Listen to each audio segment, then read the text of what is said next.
Hello, नमस्कार दोस्तों। स्वागत है आप सभी का हमारे YouTube channel the exam spare में। तो दोस्तों, ज़्यादा पूछने की ज़रूरत नहीं है कि कैसे हो। थोड़ा सा परेशानी होंगे क्योंकि एग्ज़ाम जो नज़दीक आ रहा है। तो एग्ज़ाम जो पैटर्न आप लोगों का जो चेंज हुआ है, उसके आधार पर मैंने मॉक टेस्ट बुक का जो ग्रुप डी का फुल मॉक न्यू पैटर्न आधारित पहला मॉक मैं करवा चुका हूँ आप लोगों के लिए, जिसमें मैंने आपको बताया कि कैसे कैसे अटेम्प्ट करना है। ठीक है, क्या क्या फ़ायदे हैं उस मॉक के, जो सेक्शनल मॉक आया है इसके। ठीक है, आज मैं आपका टाइम ज़्यादा ख़राब नहीं करूँगा, तो चलो सीधा शुरू करते हैं मॉक नंबर 2।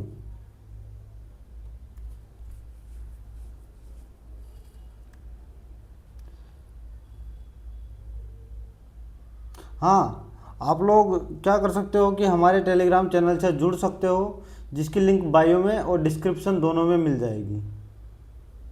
वहाँ पे आप लोगों के लिए करंट अफेयर की पीडीएफ डाल रखी है, मैंने 8 पीडीएफ डाल रखी है, जो ज़्यादा बड़ी नहीं है। आपका उनसे बाहर कोई भी क्वेश्चन नहीं जाएगा। ग्रुप डी का करंट अफेयर में आप सिर्फ उतना पढ़ लो, आप लोगों के लिए सफिशिएंट है। तो चलो ये मॉक शुरू करते हैं। तो चलो सबसे पहले क्या करें, देखो मैथ मेरा अच्छा है, तो मैं क्या करने वाला हूँ, सबसे पहले मैथ ही करूँगा। ओके ओके, तो मैथ अपन करते हैं। देखो ये चल नहीं रहा ना, 1 मिनट दोस्तों, ये चल नहीं रहा। तो एक काम करते हैं, इसको 1 सेकंड के लिए होल्ड करते हैं, मॉक को रोकते हैं, फिर वापस शुरू करते हैं। हाँ तो दोस्तों चल गया है अपना, तो वापस शुरू करते हैं। ओके, फुल स्क्रीन ले लेते हैं। देखो पहला क्वेश्चन पढ़िए आप। अरुण ने एक स्कूल में अंग्रेजी शिक्षक की नौकरी के लिए आवेदन किया। नौकरी के लिए परीक्षा में उसे बोलने में 9, सुनने में 8, लिखने में 6 और इंटरव्यू में 7 अंक प्राप्त हुए।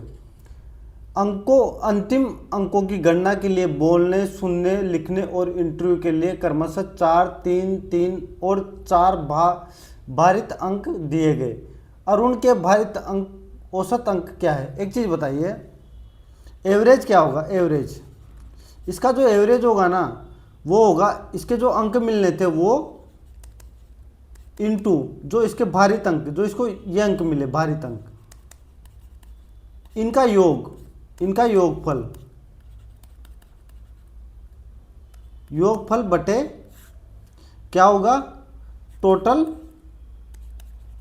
भारित अंक। ओके, ये चीज होगी। देखो सुनना,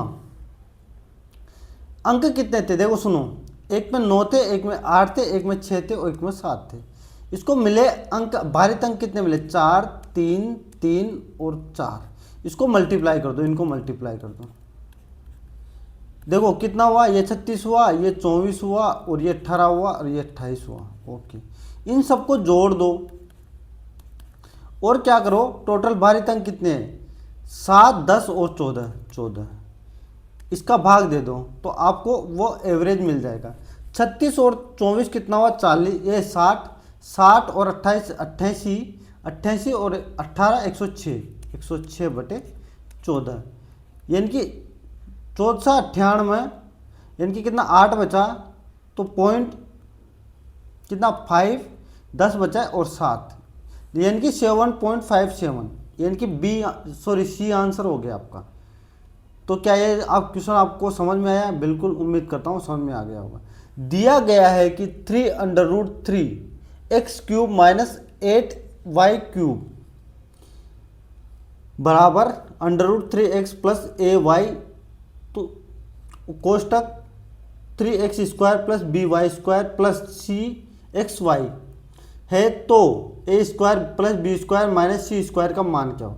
ये आपको एक चीज़ देखिए आपने कि ये एक फॉर्मूला होता है, ये सीधा सीधा एक फॉर्मूला है। X cube minus y cube बराबर क्या फॉर्मूला होता है बताओ? एक्स प्लस वाई क्या होता है? एक्स माइनस वाई होता है, प्लस नहीं होता मेरे भाई। X square plus y square plus x y, ये फॉर्मूला होता है आप लोगों के लिए, एक फॉर्मूला होता है। एक्चुअल में यही तो चीज़ यहाँ दे रखी है, इसको कंपेयर कर दो। एक बार बताओ, ए वाई की जगह क्या आना चाहिए? 2y, तो a का मान क्या आ गया 2। एक बार बताओ, ये 2y का क्यूब है ना, और ये क्या है √3 का क्यूब। ओके, एक चीज़ बताओ, एक्स स्क्वायर है तो ये तो एक्स स्क्वायर आ गया, अपने को बी स्क्वायर चाहिए यानी कि वाई स्क्वायर चाहिए, तो बी क्या था 2y, 2y का स्क्वायर करोगे तो क्या मिल जाएगा 4y स्क्वायर, यानी कि b का मान क्या आ गया, b का मान, इसको कंपेयर करोगे तो b का मान क्या आ जाएगा 4। भाई ये 4y स्क्वायर हो गया ना, यहाँ पे क्या आएगा बताओ, बताओ यहाँ पे क्या आएगा √3 इंटू 2xy, ठीक है यही आएगा xy का मान। एक चीज़ बताओ, तो c बराबर क्या आ गया 2√3, ए क्या आया था अपने पास माइनस आया था ना, माइनस में होगा ये, क्योंकि यहाँ माइनस है यहाँ प्लस दे रखा है। ओके, अब एक चीज़ बताइए, ए का स्क्वायर क्या होता है 4, बी का स्क्वायर क्या होगा 16, और माइनस 2√3 का स्क्वायर कितना होगा 12। ओके, तो ये 20 में से 12 गए तो कितना बचा 8, आपका आंसर क्या आ गया 8, बी आंसर आ गया आप लोगों के। तो उम्मीद करता हूँ सबको समझ में आया होगा, सिर्फ फॉर्मूले से क्या करना था कंपेयर करना था और आपको आंसर मिल जाएगा। यदि किसी संख्या का 50% किसी अन्य संख्या के 1/3 भाग के बराबर है, मैं क्या बोलता हूँ कोई भी एक संख्या a है उसका 1/2 किसके बराबर है, दूसरी संख्या b के 1/3 के बराबर। एक चीज़ बताओ, अगर मैं a को a के नीचे b ले आऊँ तो क्या हो जाएगा, ये 2/3 हो जाएगा। तो a का मान क्या आ गया 2, b का मान 3, यही तो पूछा है दूसरी संख्या का पहली संख्या से अनुपात, यानी कि गलती मत कर देना इसमें, आप 2:3 कर दो, 3:2 होगा क्योंकि दूसरी संख्या का पहली संख्या से अनुपात पूछा है, तो क्या आंसर हो जाएगा ए आंसर। सीधा क्वेश्चन है, थोड़ा सा फास्ट कर लेना। इस क्वेश्चन को ट्राई करिए, कुछ नहीं है। नेक्स्ट, x/12, चलो मैं इसको लिखूंगा ही नहीं, चलो छोड़ो। 121 का वर्गमूल क्या होता है 11, अगर 389 प्लस 11 कितना होता है 400, 400 √400 का मान क्या होता है 20, x/12 ये क्या आ गया, ये इसको सोल्व करने पर मुझे 20 मिल गया, 20 + 30 बराबर x बराबर 50 इंटू 12 क्या हो जाएगा 600, बी आंसर हो जाएगा भाई, बी आंसर। नेक्स्ट क्वेश्चन, एक वर्ष के लिए 25% प्रति वर्ष की दर से साधारण ब्याज और चक्रवर्ती ब्याज अर्धवार्षिक रूप से संयोजित होता है के बीच का अंतर 4375 है, तो मूलधन क्या होगा। आप लोगों ने खुद से करने की ट्राई किया, उम्मीद करता हूं किया होगा। मैं एक चीज बताता हूं आप लोगों को, कि आपको पहली बात तो एक चीज बताता हूं, ये 25% एक साल का है तो आधे साल का कितना हो जाएगा 12.5%, यानी कि मुझे एक साल में 12.5% की मतलब 6 वर्ष का अर्धवार्षिक रूप से संयोजित करना है। 12.5 को मैं क्या लिख सकता हूँ 1/8। देखो मैंने आप लोगों के लिए एक पैटर्न बता रखा है, कौन सा, ट्री मेथड, जो आपको साधारण ब्याज और चक्रवर्ती ब्याज में एक मतलब कहते हैं ना कि एवरग्रीन चीज है, वो 2 साल का चाहिए। तो मैं एक काम करता हूँ, मैंने मूलधन कितना है 64 मान लिया, इसका स्क्वायर मान लिया मैंने, इसका स्क्वायर बताऊंगा भी सही क्यों माना। अगर मैंने 64 माना तो मेरा पहले साल 1/8 आएगा, तो मेरा पहले साल ब्याज क्या हुआ 8, दूसरे साल भी मेरा 8 ब्याज हुआ, यह तो साधारण ब्याज हो गया। जो दूसरा अर्धवार्षिक ब्याज होगा ना, उसमें 8 पर भी क्या लगेगा 1/8 यानी कि 1। एक बार बताओ, ये तो साधारण ब्याज हो गया 16 और चक्रवर्ती ब्याज 17 हो गया, तो एक का अंतर क्या दे रखा है उसने 4375। तो अपने को चाहिए कितना 64, आप इसको 64 पंजो 320 तो 32 बच गया, भाई। 64 सत्ता 320 में 128 जोड़ दो, यानी कि कितना हो गया 448 और 32 80 यानी कि 38 बच गया। 64 192 और 38 यानी कि 23 बच गया, तो ये कितना हो जाएगा, यानी कि ये क्या हो गया 280 280 ये चीज़ हो गई। ओके, एक सुनो, ये क्या है ना, कैलकुलेशन करने पर ये चीज़ आ गई। हो सकता है थोड़ी सी कैलकुलेशन ऊपर नीचे हो जाए, ठीक है। अब ये चीज़ आई कहाँ से मैं आपको बताता हूँ। एक फॉर्मूला होता है CI माइनस SI बराबर PR/100 का स्क्वायर, अगर 2 साल का हो तो। एक्चुअल में ये क्या दे रखा है अपने को, 4375 यही दे रखा है। P कितना है, P अपने को ज्ञात करना है। R कितना है, 1/8, यानी कि इसको एक बार बताओ, 12.5% को मैं ये करूँगा 100, तो ये यहाँ से 1/8 आ जाएगा, 1/8 का स्क्वायर। अब एक बार बताओ, 1/8 का स्क्वायर क्या होगा, 4375 बराबर P इंटू 1/64। अगर मैं P बराबर 4375 इंटू 64 कर दूंगा तो यही चीज़ क्या ये नहीं आ गई। मैंने क्या किया है, मैंने एक एवरग्रीन मेथड उठाया है जो कि फॉर्मूले से उसका कोई लेना देना नहीं है, ठीक है। तो या तो आप फॉर्मूला याद रख लो या फिर ट्री मेथड याद कर लो, बेस्ट जो भी आपको अच्छा लगे वो कर सकते हो आप लोग, ठीक है। नेक्स्ट क्वेश्चन, एक दुकानदार 18% छूट पर एक टेबल फैन खरीदता है जिसका अंकित मूल्य 2600 रुपये है। उसने इसका अंकित मूल्य 2800 रुपये रखा। ओके, वह 2600 रुपये का अंकित मूल्य था, इसने 2800 रुपये रख दिया। 15% की छूट दी गई, वह दुकानदार कितना लाभ अर्जित करता है। एक चीज़ बताओ, एक टेबल फैन है, उसका अंकित मूल्य 2600 रुपये है, वो कितने पे लाया, 18% को 9/50 लिख सकता हूँ, यानी 41 पे लाया, 50 पे लाया। इसको मैं काट दूंगा तो ये कितना आ जाएगा, 130 बार, सॉरी 52 बार। तो 41 दूआ 82, 8 बचा 205 और 8 213, ये चीज़ आ गई। ये मैं इतने मूल्य पर मेरा CP लाया, मैं CP। अब मैं क्या करता हूँ कि मैं इसको अंकित मूल्य 2800 कर देता हूँ और इसका 15% की छूट पर दे देता हूँ, तो इसको 3/20 लिख सकता हूँ, 3/20 तो 17/20 पर मैं दे देता हूँ। ये गया, ये 140 बार गया, 0 8 और कितना बार 6 और 23 80 पर ये मैंने बेच दिया। मेरा CP ये था, मेरा SP आ गया। एक चीज़ बताओ, अगर मैं 21 32 को घटा दूंगा 48 आ जाएगा, तो क्या मेरा लाभ नहीं आ जाएगा, प्रॉफिट। तो ये क्या आ गया, 248 मेरा लाभ आ गया। डी आंसर आ गया, डी आंसर। बिल्कुल इजी सवाल है, आप लोग खुद भी करने का ट्राई करिए, ठीक है। नेक्स्ट क्वेश्चन, दो पाइप ए और बी एक टैंक को क्रमशः 12 घंटे 15 घंटे में भर सकते हैं। एक चीज बताओ, और एक अन्य पाइप C प्रति घंटे 25 लीटर पानी खाली कर सकता है। यदि तीनों पाइप एक साथ कार्य कर रहे हैं तो टैंक को 10 घंटे में भर सकते हैं। एक बार बताओ, A कितने घंटे में भर सकता है, 12 घंटे में। B कितने घंटे में भर सकता है, 15 घंटे में। और A plus B plus C कितने घंटे में भर सकते हैं, 10 घंटे में। ओके, मैंने इनका एलसीएम ले लिया 60।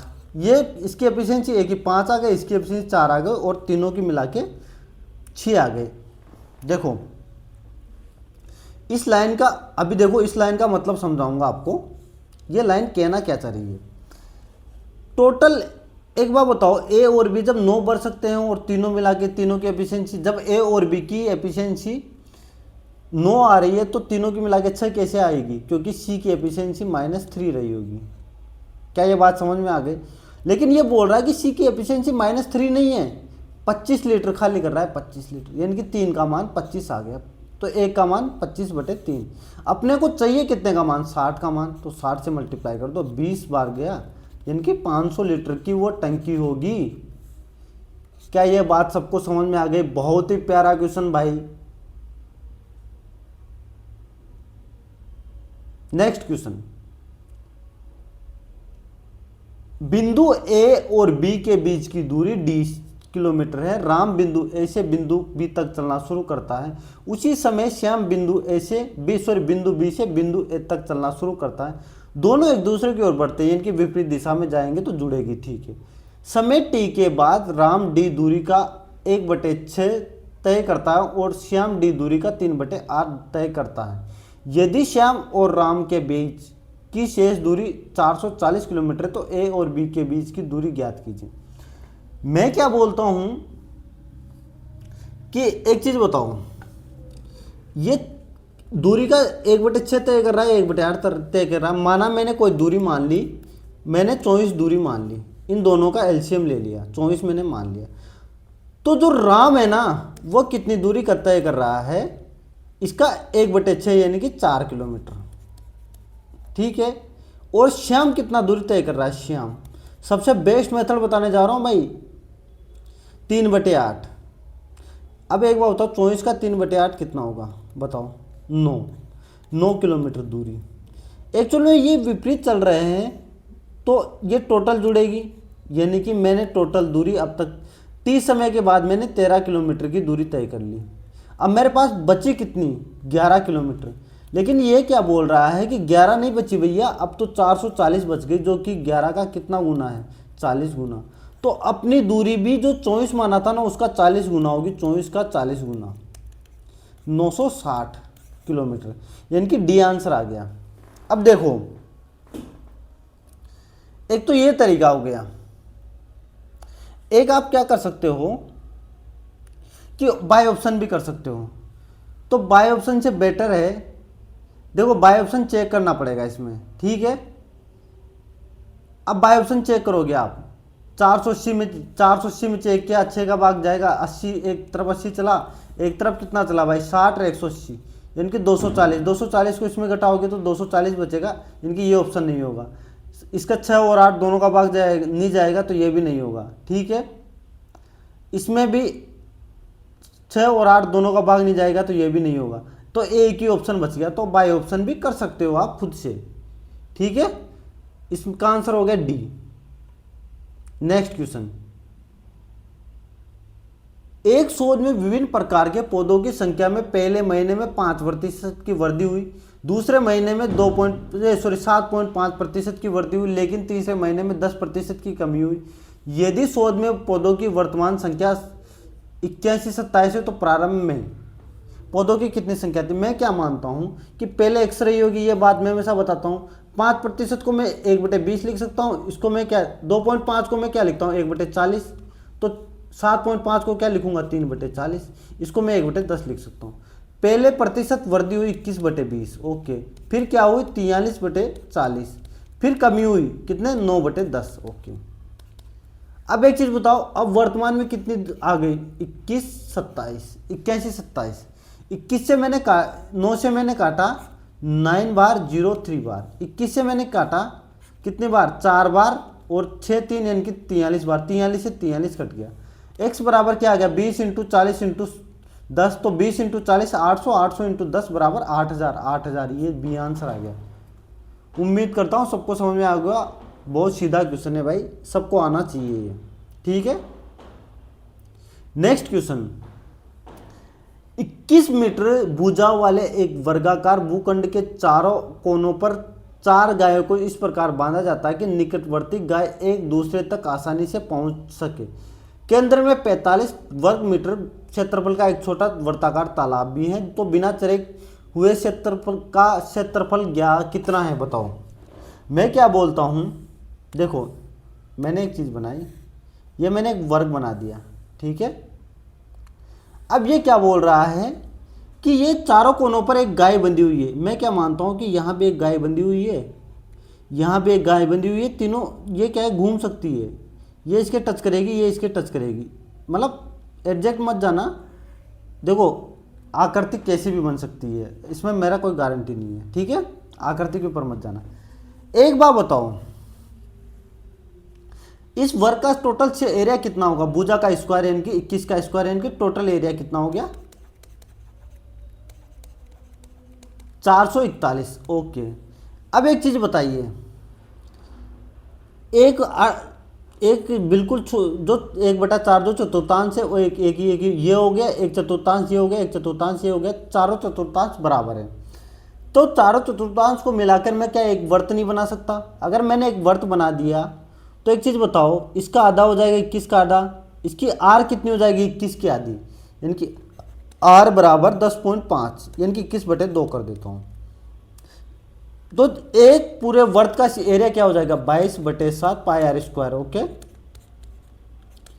ये हो जाएगा। 7 से 3 बार गया, 2 से 11 बार गया। तो यहाँ कितना आ गया 33 इंटू 21 बटे 7। तो ये कितना आ जाएगा 21 यहाँ 63 और 69। ओके, ये आ जाएगा भाई, क्या सही है? 21 यहाँ 63 और 9, ठीक है ठीक है 7। तो क्या आ जाएगा 9 बार जाएगा और 4 बचेगा। देखो सुनो, 9 बार गया और कितना 6 बचा और 9 बार गया, 99 बार गया, ठीक है। अच्छा ये 3 बार सीधा जा रहा था ना, मैंने भी कहाँ बुद्धि नहीं लगाई यार, सॉरी ये 2 बार, मैं भी क्या कर रहा हूँ यार, 2 लिखूंगा ना तो ये कितनी बार गया भाई 346.5 बार। ओके, ये इतना एरिया इसका आ गया एक बर्थ का, और इसने क्या कह रहा है 45 एरिया और है, तो 45 को मैं इसमें जोड़ दूंगा तो 391.5 आ जाएगा। अगर मैं टोटल में से 391.5 घटा दूंगा तो क्या मेरा बिना चरा हुआ क्षेत्रफल नहीं आ जाएगा? कितना आ जाएगा भाई 0.50। ये सॉरी क्या कर रहा हूं मैं यार, ये कितना हो जाएगा 8। 1 मिनट रुको रे यार, मेरा दिमाग क्या हो 49.5 यार, ये 0 आएगा ना, यहाँ 0 रह जाएगा तो 9 जाएगा, 49.5 डी आंसर आ जाएगा डी। नेक्स्ट, एक दुकानदार 2 समान वस्तुएं समान मूल्य पर बेचता है, एक पर वो 20% का लाभ कर और दूसरे पर 25% की हानि होती है, तब कुल सौदे में लाभ प्रतिशत की हानि कितना प्रतिशत है? चलो एक फॉर्मूला होता है, मैं आप लोगों को अगर फॉर्मूला नहीं पता है तो फॉर्मूला बता देता हूँ। कितना है 100x + y प्लस 2xy बटे 200 + xy। ये फॉर्मूला, इससे भी आप याद कर सकते हो, लेकिन मैं फॉर्मूला कभी नहीं सिखाता, आप लोगों को पता है। मैं क्या बोलता हूँ कि दोनों का विक्रय मूल्य समान है। ये क्या है 1/5 लिख सकता हूँ, इसको मैं 1/4 लिख सकता हूँ। एक बार बताओ, मैंने पहली वस्तु बेची 5 से 6 में, दूसरी मैंने बेची क्या 4 से 3 में। एक्चुअल में ये बोल रहा है कि विक्रय मूल्य समान है, तो विक्रय मूल्य समान बना दो। एक बार बताओ, इसका क्रय मूल्य 5 था, इसका कितना है 8, तो 13 हो गया, जबकि ये 6 और 6 12, दोनों का क्या विक्रय मूल्य हो गया। तो मुझे हानि कितने की? 1 की, कितने 13 पर, खत्म। 7.7 की हानि हो गई भाई, मैं 13 में खरीद के लाया और 12 में बेच दिया, तो 7.7 की हानि हो गई। एक शंकु का आधार क्षेत्रफल 154 सेंटीमीटर स्क्वायर है और शंकु का आयतन 924 सेंटीमीटर क्यूब है, तो शंकु की तिर्यक ऊंचाई ज्ञात कीजिए। शंकु का आधार का क्षेत्रफल क्या होता है πr² बराबर 154 है। ओके, तो 22/7 इंटू r² बराबर 154। मुझे तो पता ही है कि इसका मान क्या आएगा 7, r बराबर 7 आ गया, ठीक है। अब एक चीज बताओ, r बराबर 7 आ गया तो शंकु का आयतन क्या है ये बताओ। पहली बात तो 1/3 पाई की जगह मैंने 22/7 रख दिया, r², यानी कि 7 इंटू 7 इंटू h बराबर कितना आ गया 924, ठीक है। मैंने क्या किया, मैंने 22 से इसको काट दिया 4 बार और 2 बार, यानी कि ये 7 से 7 गया और 7 से 6 बार गया। h बराबर कितना आ गया 18। एक्चुअल में तिर्यक ऊंचाई होती क्या है, ये तिर्यक ऊंचाई होती है l बराबर √h² प्लस r का स्क्वायर। तो एक बार बताओ, h का स्क्वायर कितना होगा 324, 7 का स्क्वायर कितना होगा 49, तो क्या आ जाएगा √373। खत्म, कहाँ गया ए आंसर।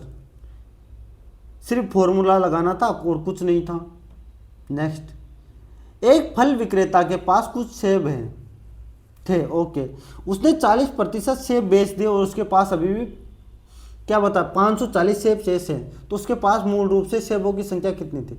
अगर 40 बेच दिए तो 60 बच गए होंगे, तो 60 का मान क्या दे रखा है 540, तो 100 का मान मुझे ज्ञात करना है। ये 5 बार गया है, 3 बार गया, 3 से 180 बार गया, तो क्या आ गया 900। खत्म, ये सीधा क्वेश्चन है, थोड़ा सा स्पीड से कर लेना। नेक्स्ट देखो, जहां टाइम बचाने की बात है ना, वहां टाइम भी बचाना सीखो। 14वां क्वेश्चन, एक छात्र 3 घंटे में 30 किलोमीटर की दूरी तय करता है। आंशिक रूप से वह 4 किलोमीटर प्रति घंटे की गति से पैदल यात्रा करता है। शेष 12 किलोमीटर प्रति घंटे की गति से साइकिल से यात्रा करता है। पैदल तय की गई दूरी और साइकिल द्वारा तय की गई दूरी का अनुपात क्या है? अब चीज़ बताओ, मैं आपको जब से मॉक करवाने लगा हूँ ये पैटर्न हमेशा बताता आ रहा हूँ। एक बात बताओ, 3 घंटे में 30 किलोमीटर दूरी तय की, तो मैं क्या मान लेता हूँ कि 4 किलोमीटर से चला होगा। ये मैं मान लेता हूँ कि पूरी दूरी 3 घंटे तक 4 किलोमीटर से चली। अगर 3 किलोमीटर 3 घंटे तक 4 किलोमीटर से चली 3 घंटे तक, तो 12 चला होगा। 12 क्या 12 किलोमीटर नहीं चलेगा? अब एक चीज़ बताइए, एक्चुअल में चला कितना है? 30। जो ये 18 ज़्यादा चला है ना, 18 किसकी वजह से चला है? ये जो 8 एक्स्ट्रा चला है ना, ये 8 इसकी वजह से चला है, 8 की वजह से। तो ये क्या हो जाएगा?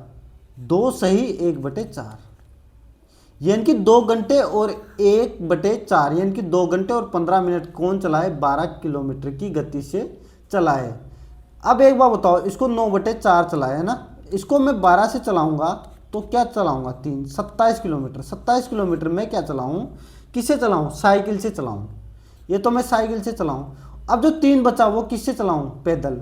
अब इसने क्या पूछा? पैदल और साइकिल का अनुपात, 3:27, तो 1:9। D answer, D. बेहतरीन लॉजिक बताता हूँ। जो मैंने लॉजिक बता दिया ना भाई, सोच समझ के बताता हूँ, क्योंकि मैंने एग्जाम में यही यूज करके मैंने 3 बार एग्जाम निकाला है। ठीक है, पास्ट कर सकते हैं, लेकिन आप लोगों को समझाना है इस वजह से। नेक्स्ट क्वेश्चन करिए। एक व्यक्ति अपनी कार को 2 आवर तक 50 किलोमीटर की चाल से चलाता है। ओके भैया, ओके। फिर वह यात्रा के अंत तक 40 किलोमीटर तक क्या धीमे करने का निर्णय लेता है? उसकी यात्रा की औसत चाल 44 किलोमीटर थी, तो वह कितने समय तक अपनी कार 40 किलोमीटर की चाल चलाता है? मैं क्या बोलता हूँ कि 2 घंटे तक वो 50 × 2 चला, और फिर 40 किलोमीटर की गति से कितना चला? x घंटे चला। माना कि x घंटे चला, लेकिन एक्चुअल में वो टोटल x + 2 घंटे चला है, कितने की? 44 किलोमीटर की से। तो 100 + 40x बराबर 44x + 88। सोल्व कर दो, 4x बराबर 12 आ जाएगा, x बराबर 3 आ जाएगा। 3 आवर चला है, 3 घंटे, इनकी सी आंसर आ गया। एक तो ये तरीका हो गया जो सब लोग करेंगे। अब मैं क्या करूँगा? मैं करूँगा भाई कौन सा एग्जाम में सीधा पढ़ूंगा और बाय ऑप्शन करूँगा। मैंने माना कि 2 घंटे 50 से चला तो 100 चला, और 4 किलो जो 40 किलोमीटर से कितना चला? 2 घंटे चला, 80 चला। तो क्या 180 और ये कितना? 44 × 4, इनकी 196। क्या 180 और 196 बराबर है? नहीं, खत्म। 1 घंटे चलाऊंगा तो 3 घंटे में कितना चल जाएगा? 100 ये चला, 4 ये चला, 140, और जबकि 3 घंटे में 132 चल रहा है, तो ये भी नहीं होगा। अब देखो 3 लेता हूँ तो मैं ये कितना? 100 चला, यहाँ से कितना चला? 120, यानी कि 420, और 5 घंटे में 44 की से कितना चला? सॉरी, यहाँ 220 होगा ना, तो 44 से 220। ठीक है, 5 घंटे में। तो मेरा आंसर क्या हो जाएगा? सी। तो दोनों तरीके आपको आने चाहिए, एग्जाम में आपको आने चाहिए। यदि गोले की त्रिज्या दुगनी कर दी जाए तो वास्तविक गोले के आयतन और नए गोले के आयतन का अनुपात, मैं सीधा बोलता हूं कि r का क्यूब बराबर अनुपात r का क्यूब। क्यों बोलता हूं बताओ? 1 1 1, 2 × 2 × 2 क्या हो जाएगा? 1:8, खत्म। बस। क्यों बोलता हूं बताओ? क्योंकि 4 पाई r क्यूब करोगे ना, और 4/3 पाई r क्यूब करोगे तो ये सब कट जाएंगे, ये सब कट जाएंगे, ये दोनों ही बच जाएंगे। ठीक है, इस वजह से मैंने सीधा लिख दिया। आंसर मेरा बी हो गया भाई, बी। Next question. ए किसी कार्य को 8 दिन में कर सकता है, बी 24 दिन में कर सकता है। वे एक साथ कार्य शुरू करते हैं, लेकिन कार्य पूरा होने से 4 दिन पहले ए छोड़ देता है। संपूर्ण कार्य को पूरा करने के लिए ए और बी द्वारा लिए गए दिनों की संख्या ज्ञात कीजिए। ए कितने दिन? 8 दिन लेता है। बी कितने दिन लेता है? 24 दिन लेता है। मैंने मान लिया 24 एलसीएम ले लिया, 3 एफिशिएंसी 1 एफिशिएंसी। देखो, अब देखना, कार्य पूरा करना है, उससे पहले 4 दिन पहले ए छोड़ जाता है। एक बात बोलो, मैं कहता हूँ कि भाई ए एक काम कर, तो छोड़ के मत जा 4 दिन पहले, तो एक काम कर 4 दिन और काम कर ले, तो कितना कार्य कर लेगा? ये 4 दिन में ए कितना कार्य कर लेगा? 12। तो अब कितना कार्य हो गया टोटल? 36 कार्य। ये 36 कार्य ए और बी दोनों मिलकर करेंगे कितने दिन में? 9 दिन में, खत्म। सबसे बेस्ट लॉजिक है भाई। उसको दोनों को बराबर कार्य करवाओ। अगर वो 4 दिन पहले छोड़ के जा रहा है तो उसको 4 दिन और काम करवा लो भाई, तू 4 दिन कर ले, तू एक्स्ट्रा कर ले बस, और क्या दिक्कत है।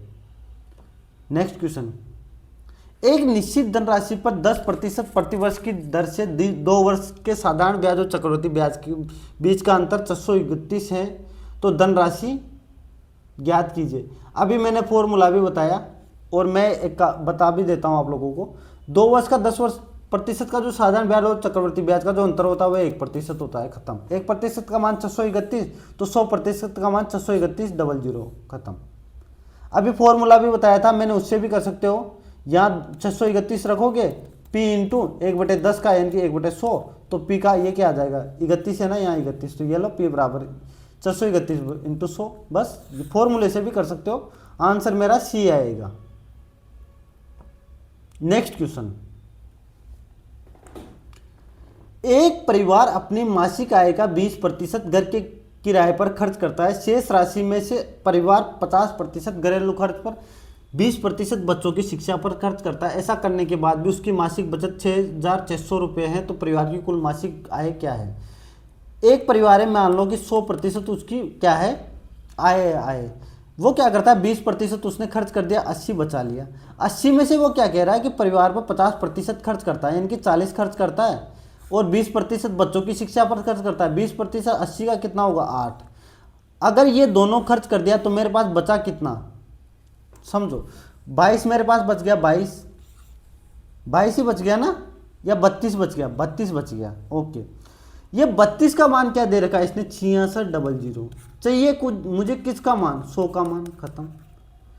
मैं काम करता हूं, मैं 16 कितना 8 से काट लेता हूं, ये 32 से मैं काम करता हूं, किससे काटूंगा 32 से मैं किससे काटूँ 2 से काटूँ, 8 से काट लेता हूँ फटाफट। 8 से मैंने काटा 4 बार, 8 से कितना बार 8 बार, और 2 बचा 0, 2 और 5, 825। ये क्या हो जाएगा, कुछ गड़बड़ हो गया क्या, सही तो है यार।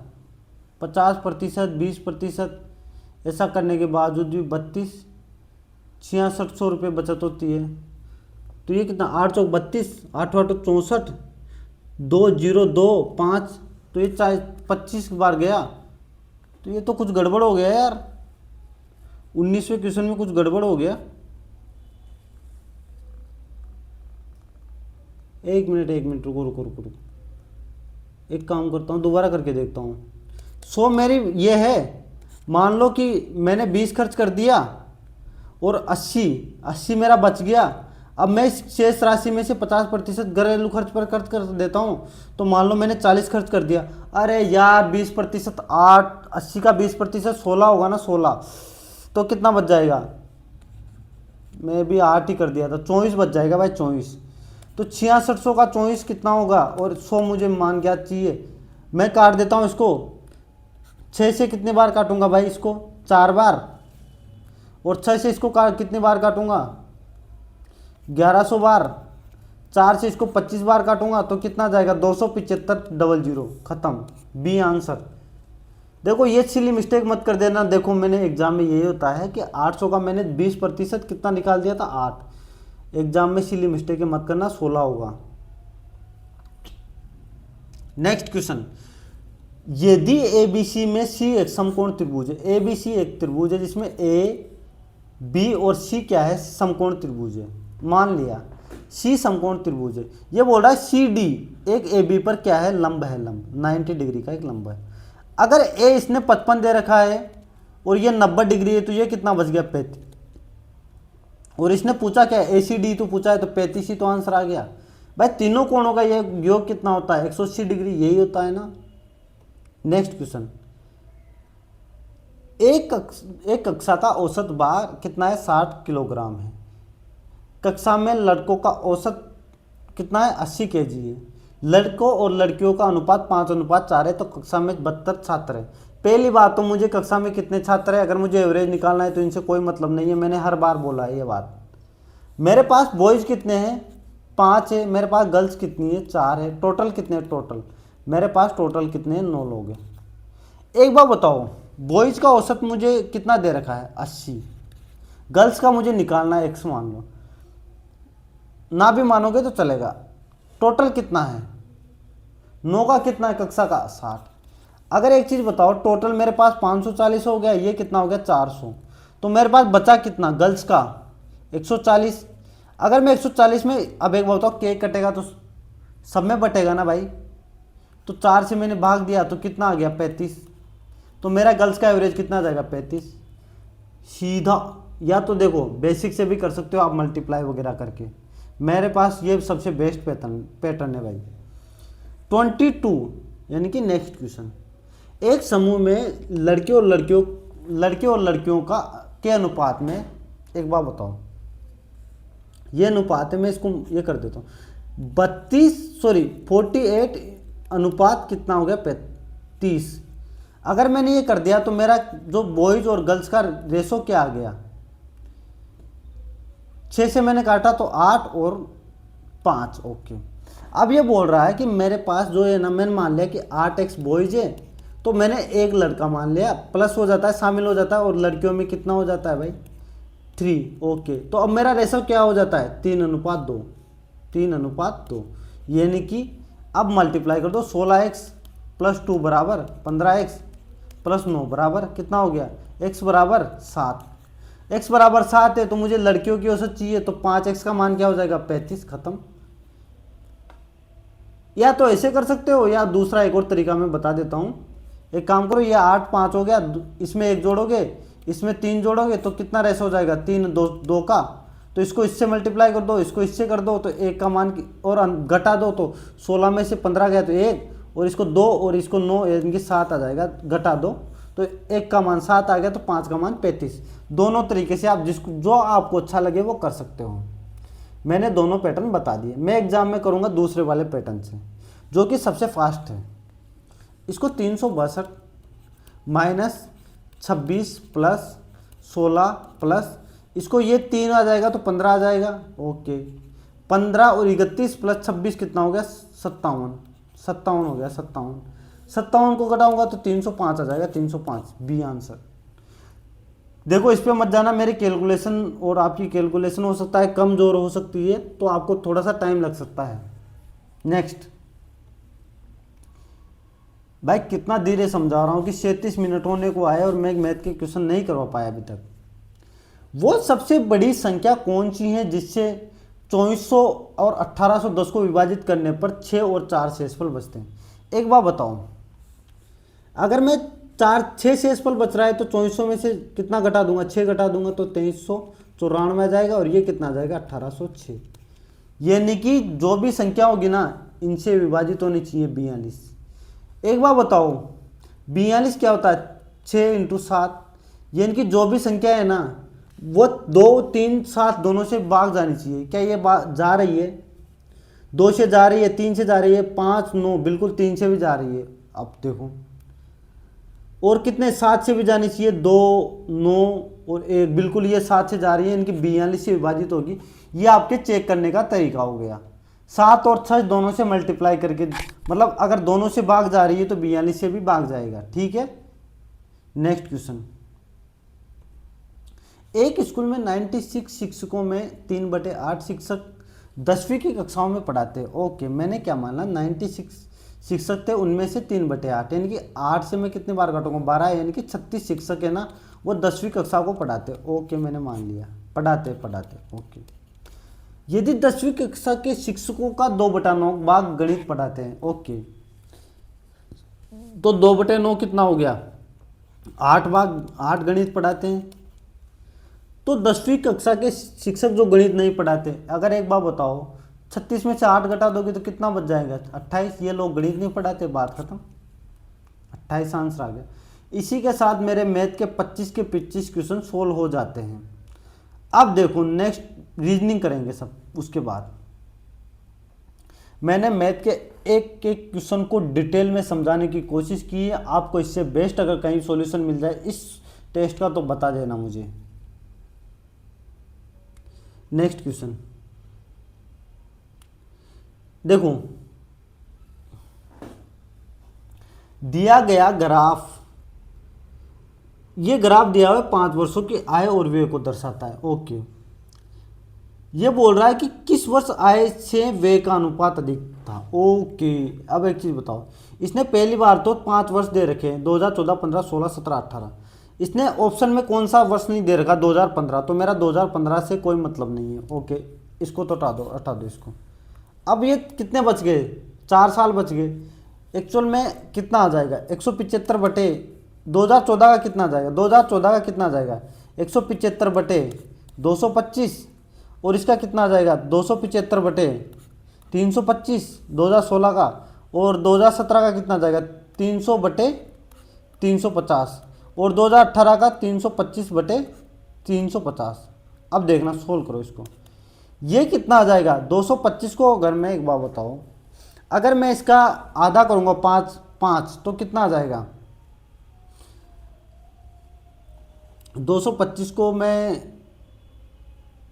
10 करूंगा, 5 करूंगा तो कितना आ जाएगा 112.5, और 112.5 में से अगर मैं 45 जोड़ दूंगा तो 0.7 पॉइंट कुछ आएगा। ओके, मैंने मान लिया ये 7 पॉइंट कुछ आएगा, 7 पॉइंट कुछ आएगा। ओके, ये कितना आएगा, अगर मैं इसको 5 को 8 से गुणा करूंगा तो कितना आ जाएगा, मैं 325 में से कितना घटा दूंगा भाई, 32.5 दुगुना कितना हो जाता है, 65 घटा दूंगा मैं, है ना। अगर एक बार बताओ, इसमें से 65 घटा दूंगा तो 240 आ जाएगा, ये इनकी 0.8 से ज़्यादा आएगा। ओके, ये कितना आ जाएगा, ये 0.8 से बहुत ज़्यादा आएगा, ये इनकी 0.9 के आसपास मान के चलो, 0.8780 के करीब मान के चलो। ये भी 325, यानी कि ये आ गया 0.9 से भी ऊपर। तो सबसे कम कौन सा हुआ, 2014 वाला, यानी कि जो 175 बटे 225 है, यानी कि 2014 इसका आंसर हो गया। भाई बहुत अच्छा क्वेश्चन है, कैलकुलेशन करनी ही पड़ेगी, बच नहीं सकते आप लोग कैलकुलेशन से। नेक्स्ट क्वेश्चन, यदि दिए गए वर्ष में कुल 5 लाख लोग चीन गए थे तो 40 वर्ष से अधिक आयु वाले अमेरिकी नागरिकों की संख्या कितनी है जो चीन गए थे। ओके, अमेरिकन नागरिक कितने, 60%। देखो 60% है, 60%। एक बार बताओ, ये 60% है, और 40 वर्ष से अधिक आयु वाले कितने लोग हैं, 20%। 5 लाख का 60% मतलब 3/5 इंटू 40%, इनके 1/5, 25 से ये कितना मार्केट, 2 बार 20,000, तो 20,000 का यानी कि 60,000 ऐसे लोग थे जो अमेरिका गए थे। कहाँ गए थे, अमेरिका,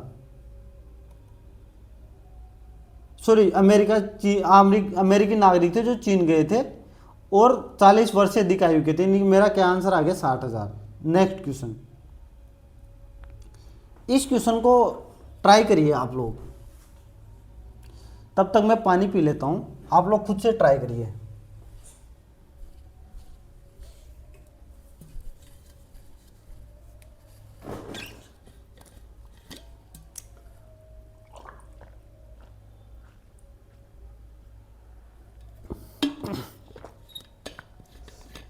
भाई बोलते बोलते गला सूख जाता है यार, इतना आसान नहीं है भाई पढ़ाना भी। अब देखिए, इस क्वेश्चन को मैं ट्राई करता हूँ, मैंने आपको बताया कि ट्राई करो। एक चीज़ बताओ, इन दोनों के बीच अंतर कितना है, 17। इन दोनों के बीच अंतर कितना है, 34। इन दोनों के बीच अंतर कितना है, 51। इन दोनों के बीच फिर क्या होगा, 68, खत्म। तो इन दोनों के बीच अंतर कितना होना चाहिए, 85। 226 में 85 जोड़ दो तो 311। आंसर मेरा क्या आ गया, बी। ऐसी जब भी लॉजिक आए तो अंतर कर लिया करो, जो मैं आपको स्टार्टिंग से बताता आया हूँ कि अगर ऐसे मतलब ऐसी संख्याएं दे रखी हो ऐसे लाइन में नंबर सीरीज में, तो आप एक बार जरूर उनके बीच का डिफरेंस ज्ञात करिए, ठीक है। क्यू एल से किस प्रकार संबंधित है, ओके। एल किसका भाई है, एम का, ओके। एट द रेट का मतलब क्या है, एम पुत्री है किसकी, पी की। और हैशटैग का मतलब क्या है, बी, पी भाई है किसका, क्यू का। एंड का मतलब क्या है, क्यू पति है किसका, जेड का। तो क्यू एल से किस प्रकार संबंधित है। भाई एक चीज बताओ, एल के बहन के पापा क्या होंगे, इनके पी एल का पापा हो गया और उसका भाई क्या, ये क्यू उसका भाई है, इनके पिता का भाई क्या हो गया, चौथे का आंसर सी। नेक्स्ट, 7 व्यक्ति A B C D E F G एक सीधी पंक्ति में उत्तर के सम्मुख होकर बैठे हैं। जी के बाई ओर केवल 2 व्यक्ति बैठे हैं।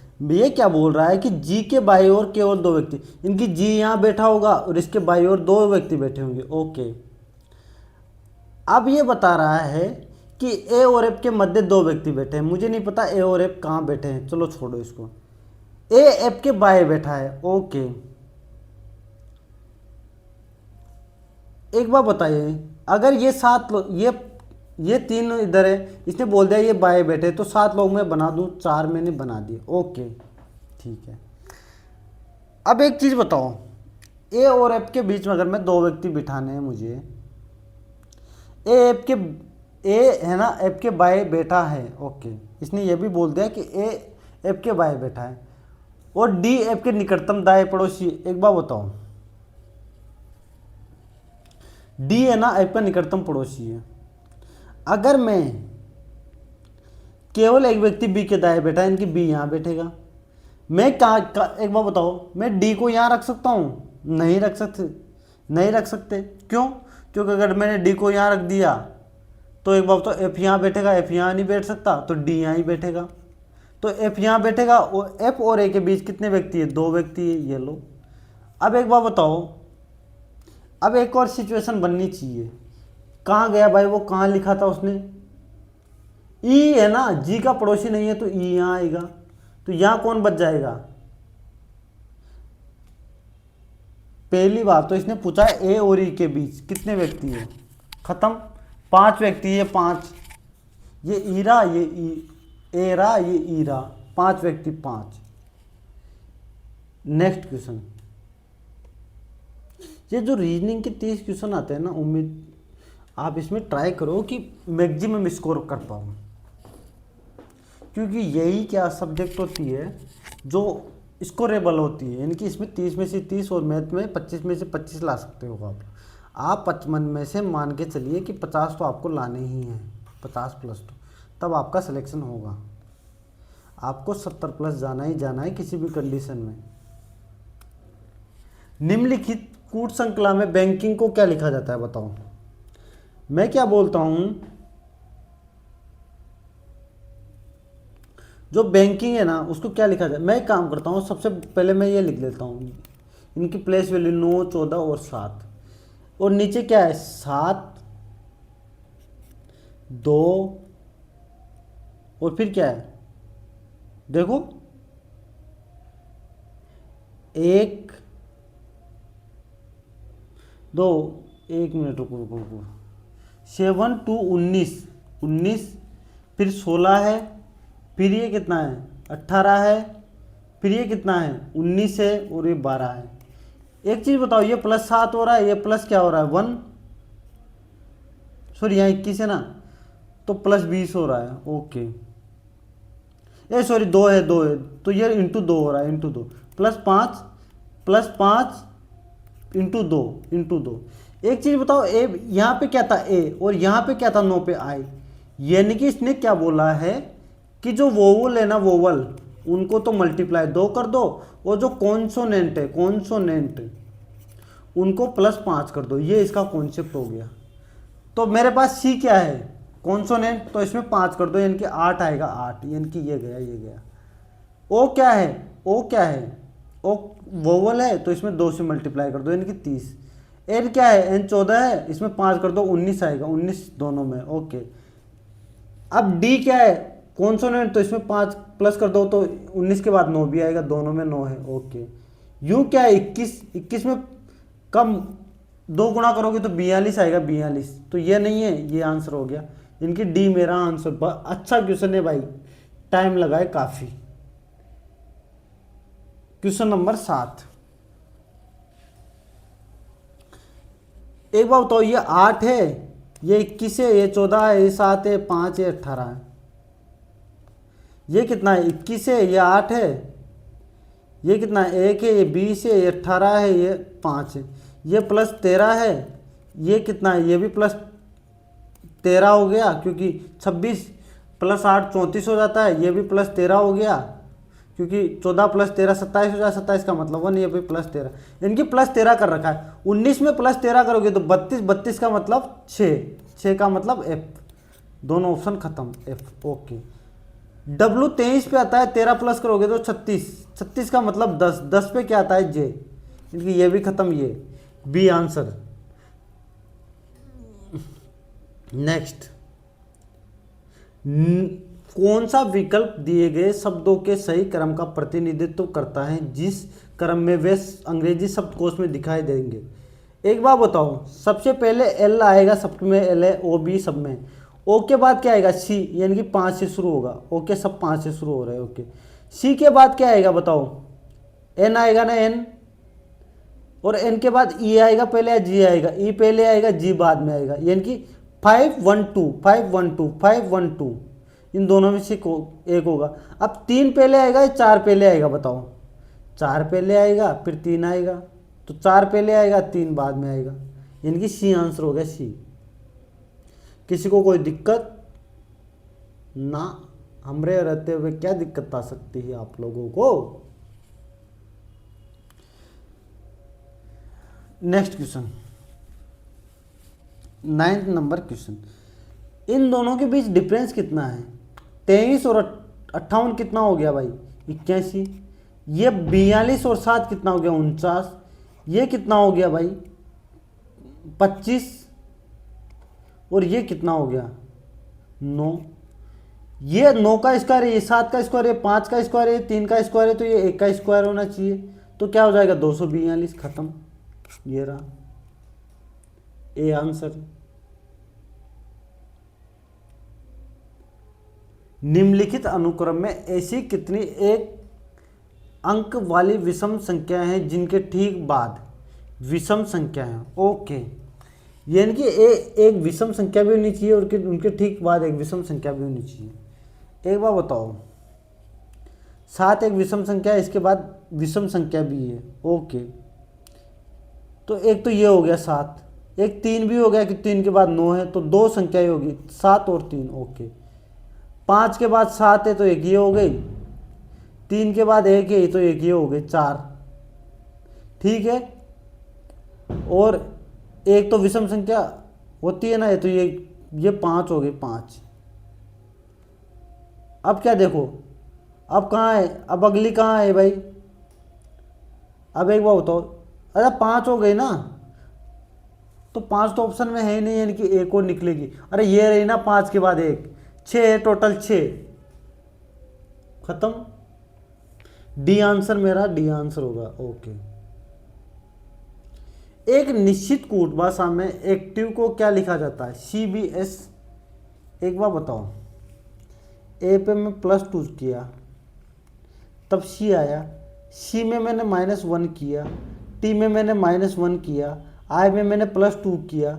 एक चीज़ देखिए आपने, ये क्या कर रहा है, वोवल में तो क्या कर रहा है, +2 कर रहा है, और कॉन्सोनेंट में क्या कर रहा है, कॉन्सोनेंट में -1 कर रहा है, ये कर रहा है, ये इसका लॉजिक आ रहा है सामने। आप देख लो ऑप्शन, कॉन्सोनेंट है तो -1 कर दो, एल से पहले क्या आएगा, के, ई के बाद क्या आएगा, 2 प्लस कर दो तो ई 7, यानी कि जी, सब में जी है, ओके। ए के बाद ए में +2 करोगे तो सी आएगा सब में, इसमें सी नहीं है, बाकी में सी है, ओके। देखो अब मैं यहाँ करता जाऊँगा, जी क्या है, जी कॉन्सोनेंट है, और 7 में से एक गया तो कितना आएगा, एफ, तो ये इन दोनों में से एक होगा। यूं एक वोवल है, और वोवल में +2 किया तो 21 + 2 23, 23 का मतलब डब्ल्यू। मेरा आंसर क्या आ गया, बी। नेक्स्ट, यार कोडिंग डिकोडिंग बहुत दे रहा है। मोबाइल, एक बार बताइए, मोबाइल 13 पे है, ये 15 पे है, ये 2 पे है, ये 9 पे है, ये 12 पे है, 5 पे है।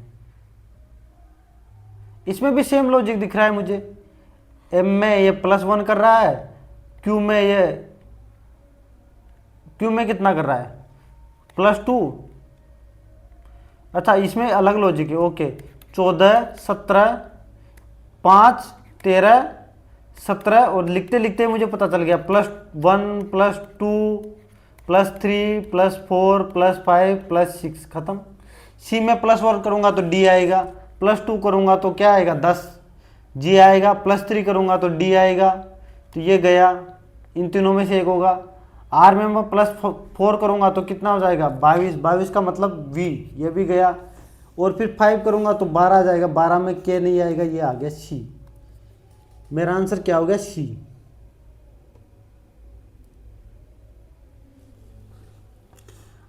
इसको देखिए आप लोग,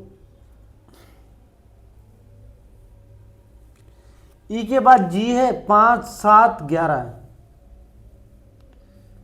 5 है, 7 है, 11 है, इनके बीच 2 का डिफरेंस है, इनके बीच 4 का डिफरेंस है, इनके बीच 6 का है, तो इनके बीच क्या 8 का आना चाहिए, तो 25 आएगा। 25 पे कौन सा आएगा वाई, वाई वाई, अच्छा ये वाई, इन दोनों में से एक होगा, ओके। उसके बाद देखिए जेड 26 पे, ये 24 पे, ये 20 पे, ये इनकी ये -2, ये -4, ये -6, ये -8 होना चाहिए, ये इनकी 6 पे आना चाहिए। 6 पे क्या आएगा, 6 पे एफ आएगा, ये गया, खत्म, सी आंसर। जब भी ऐसा क्वेश्चन आता है तो मैं आप लोगों से एक बात कहता हूं कि गिन लो इनको, कितने अक्षर है ये ये कितना है, 3, 6 और 9, 11 और 4, 15, 15 और ये 6, 15 और 5, 20। अब एक बार बताओ, अगर ये 20 है, अगर ये 20 है तो मैं क्या करता हूँ, 4, 4 में तोड़ लेता हूँ, 5, 5 में तोड़ लेता हूँ, तो मैं 4, 4 में तोड़ लेता हूँ, 4 में तोड़ा, 4 में तोड़ा, 4 में तोड़ा, 4 में ये तोड़ा, ओके। अब एक बार बताइए मुझे, 4 में मैंने तोड़ा, तो मुझे कुछ लॉजिक समझ ही नहीं आ रहा। सी के बाद डब्लू है, फिर क्या है, नहीं समझ आया। अगर मैं इसको -7 कर दूं, समझना, इसको -7 कर दूं तो क्या 22 आ जाएगा, हाँ बिल्कुल। तो यहाँ -7 करना पड़ेगा फिर मुझे, तो ये तो फिर यहाँ तो वो आना चाहिए ना 15 पे ओ, तो ये नहीं होगा भाई। तो क्या है फिर इसका लॉजिक, एक लॉजिक समझ आ रहा है जो मुझे, सी में से मैंने बी लाने के लिए -1 किया, अब मैं यहाँ से -2 कर दूंगा तो जेड आ जाएगा, जेड में -3 कर दूंगा तो डब्लू आ जाएगा, यानी कि जेड आना चाहिए यहाँ पे क्या आना चाहिए, जेड जेड जेड जेड। अब यही लॉजिक में क्या दूसरे में लगा पा रहा हूँ, वी में से मैंने -1 किया तो यू आ गया, यू में से -2 किया तो कितना आ गया एस, बिल्कुल बिल्कुल लॉजिक परफेक्ट बैठ गया भाई। ये क्या कर रहा है कि अपना जो ग्रुप है ना उसी में से -1 -2 -3 कर रहा है। नेक्स्ट क्वेश्चन, 5 मित्र अमित, बबलू, चिराग, दीपक, एकलव्य, जिनमें से प्रत्येक के पैसे में एडवोकेट, बॉक्सर, कोच ये सब है, के अंदर के और मुख करके बैठे 5 लोग बैठे, ओके मैंने मान लिया 5 लोग बैठ गए, ओके। ये क्या बोल रहा है कि बबलू बॉक्सर है, ओके बबलू बॉक्सर है, दीपक डॉक्टर है, अमित, चिराग, एक बार बताओ अमित कहाँ बैठा है, अमित, अमित है ना, अमित वो क्या कर रहा, चिराग के दाएं और दूसरे स्थान पर बैठा है, तो चिराग कहाँ आएगा, चिराग यहाँ आ जाएगा, चिराग जो कि कोच है, कौन कोच है भाई बताओ, चिराग कोच है, चिराग चिराग कोच है, ओके। इसने पूछा कोई चिराग के निकटतम दाएं कौन बैठा है, ओके। बॉक्सर कभी भी कोच के निकटतम नहीं बैठता। अभी बैटरी खत्म होने को है क्या यार, 4 लगा लेता हूँ रे यार, बहुत जल्दी बैटरी खत्म हो जा रही है आजकल, लैपटॉप ज़्यादा क्यों जाने लग गया ना। 1 मिनट दोस्तों, सॉरी फॉर द डिले, 4 लगा लेते हैं, नहीं तो आपका फटाफट बंद हो जाएगा, ये लेने के देने पड़ जाएंगे। अब इसको देखिए आप लोग, ये बोल रहा है बॉक्सर कभी भी कोच के निकटतम नहीं बैठता, तो बॉक्सर तो यहाँ नहीं बैठेगा कोच के निकटतम, तो बॉक्सर यहाँ बैठेगा। बॉक्सर कौन है, बबलू, ये क्या है बॉक्सर, ओके। अगर ये बॉक्सर है तो एक बार बताओ डॉक्टर और बॉक्सर क्या है, निकटतम पड़ोसी है, यानी कि दीपक यहाँ बैठेगा तो यहाँ कौन बैठेगा भाई, कौन बच गया? एकलव्य। एकलव्य। तो मेरा आंसर चिराग के निकटतम दाई कौन है? एकलव्य। एकलव्य भाई, एकलव्य। तो मेरा आंसर क्या हो गया? डी। देखो मेरे पास 30 मिनट बाकी है और मुझे बहुत क्वेश्चन करने हैं, तो थोड़ा सा स्पीड भी जरूरी है। कुछ चूहे कबूतर है, कुछ चूहे कबूतर है। अब मैं थोड़ा सा बोलूँगा, सही समझाऊंगा भी, लेकिन पास्ट लिखूंगा। सभी कबूतर आम हैं। ओके, ये क्या बोल रहा है? सभी आम कबूतर है? नहीं, कुछ चूहे आम है, बिल्कुल है। खत्म। ओनली टू अनुसरण करता है। Next question. आर का मतलब ये है, एस्ट का मतलब क्या है? आर पुत्री है किसकी? एल की। परसेंटेज का मतलब क्या है? एल बहन है किसकी? जी की। एट द रेट का मतलब जी पति है किसका? वी का। एंड का मतलब क्या है? वी माँ है किसकी?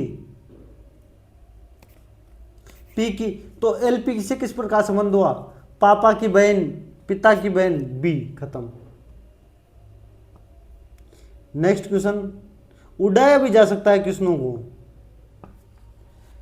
एक्स, जेड एक्स से बड़ा या बराबर है? नहीं, ये तो गलत हो गया। देखो इन दोनों के बीच अपोजिट साइन आ गए। मैं जब भी बोलता हूँ कि अपोजिट साइन हो तो हमेशा गलत होगा। एफ एच से बड़ा है? क्या एफ एच से बड़ा है? नहीं। एच और एफ के बीच भी क्या आ गए? Opposite sign. तो मेरा क्या आंसर हो जाएगा? न तो निष्कर्ष 1, नहीं निष्कर्ष 2। इसको देखो 19वें क्वेश्चन को। 19वें क्वेश्चन को देखो भाई। 1900 मैं क्या बोलता हूं कि 16, 18, 1, 14, 9, 3। यहां क्या है भाई?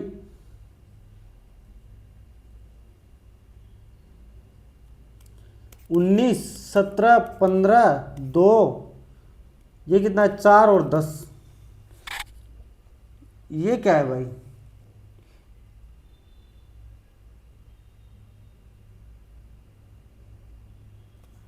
+1, +1, +1, +1। देखो तो इसमें भी ये होना चाहिए। Okay plus P, S T, P T, P T, फिर ये B C, R S, C S. ये भी नहीं होगा तो क्या होगा? C answer. बिल्कुल लल्लो लॉजिक है।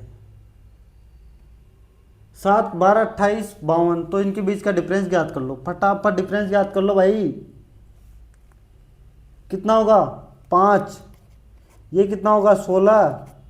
ये कितना होगा? 24। ये 11 का डिफरेंस। नहीं यार, ये डिफरेंस से तो कुछ हो नहीं रहा यार। ये क्या है? ये क्या है?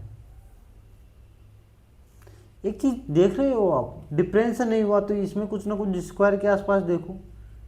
ये 2 के स्क्वायर, 3 का स्क्वायर -2, ये 4 का स्क्वायर -4, तो ये 5 का स्क्वायर।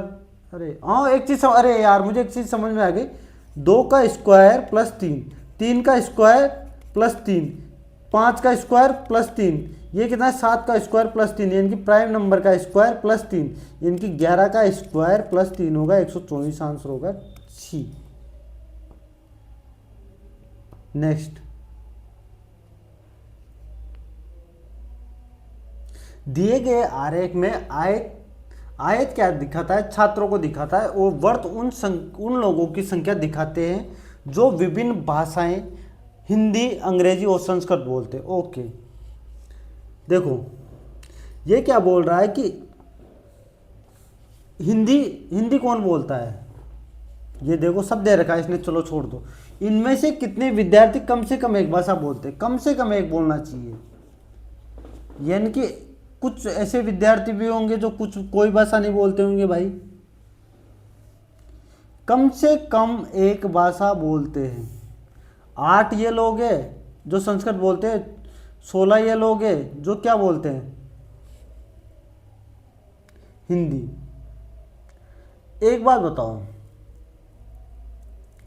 8 इनमें से कितने विद्यार्थी कम से कम एक भाषा बोलते हैं? ओके, 8 और 16, 16 में से यार कुछ क्या कहना चाह रहा है यार ये? यार देखो ये समझ ही नहीं आ रहा मुझे, कुछ तो गड़बड़ कर रहा हूँ क्या मैं? देखो एक बार फिर से ट्राई करता हूँ, एक मिनट इंग्लिश में करता हूँ मैं थोड़ा सा। मैं सोच रहा था टाइम बचा के फटाफट कर दूंगा। How many of these student speak at least one, कम से कम एक बोलना चाहिए, से ज़्यादा कितने भी बोल सकते हो। ओके, अगर मैं बोलूँ कि विद्यार्थी होने चाहिए, पहली बात तो विद्यार्थी होने चाहिए और एक भाषा ही बोलनी चाहिए। विद्यार्थी वाला कॉलम कौन सा है? ओके ओके, ये वाला इनके इनके अंदर अंदर ही होगा भाई। तो इनके अंदर अंदर कौन सा होगा? 9 9 और 4 18 और 22 22, ये आंसर हो गया। पहले मैं बाहर ढूंढ रहा था, ये विद्यार्थी में पढ़ ही नहीं रहा था, ये गलती कर रहा था भाई मैं। ठीक है, कभी कभी सीधे क्वेश्चन टाइम ले जाते हैं। एक वर्ग के उत्तर के सम्मुख बैठे, ओके, जी जी है ना एल और एच के बीच बैठा, ओके, एच है ना एम के दाएं चौथा, एच है ना एम के दाएं चौथा, एम के दाएं चौथा, ओके, जी एल और एच के बीच बैठा है, ओके। अब इसको छोड़ दो,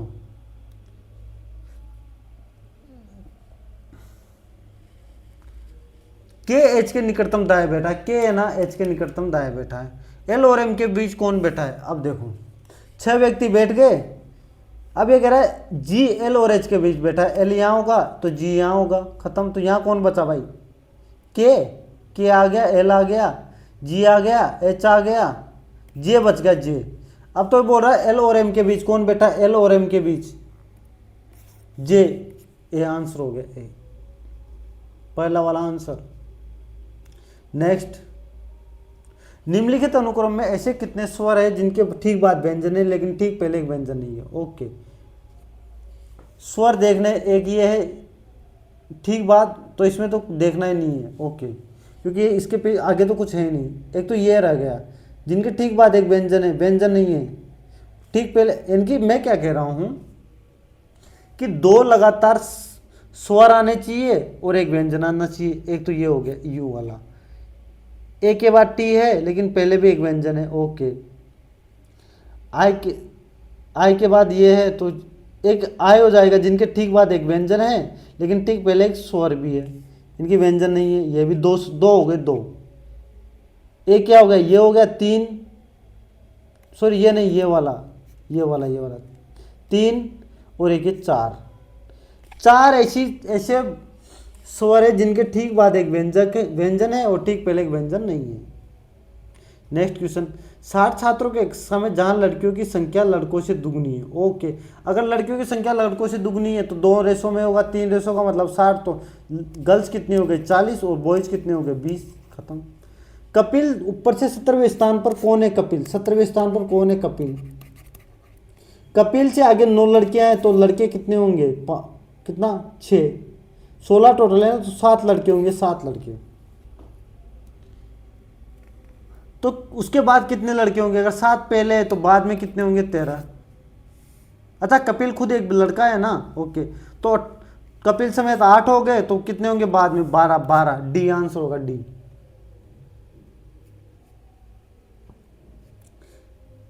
ए का उल्टा जे, आई का उल्टा आर, एच का उल्टा एस होना चाहिए ना, ये टी है। नेक्स्ट,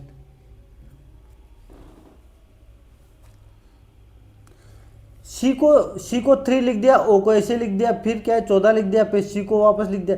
इसने क्या किया है, जो पहला है ना उसको तो क्या कर रहा है, ये नंबरिंग कर दे रहा है उसकी, और क्या कर रहा है बाकी को छोटे अक्षर में लिख दे रहा है, स्मॉल लेटर करके। तो इसको मैं क्या करूंगा, 19 लिख दूंगा, ओ को छोटा कर दूंगा, 19 लिखूंगा, ओ को छोटा कर दूंगा, फिर 12 लिखूंगा, वी को छोटा कर दूंगा, 12 और वी।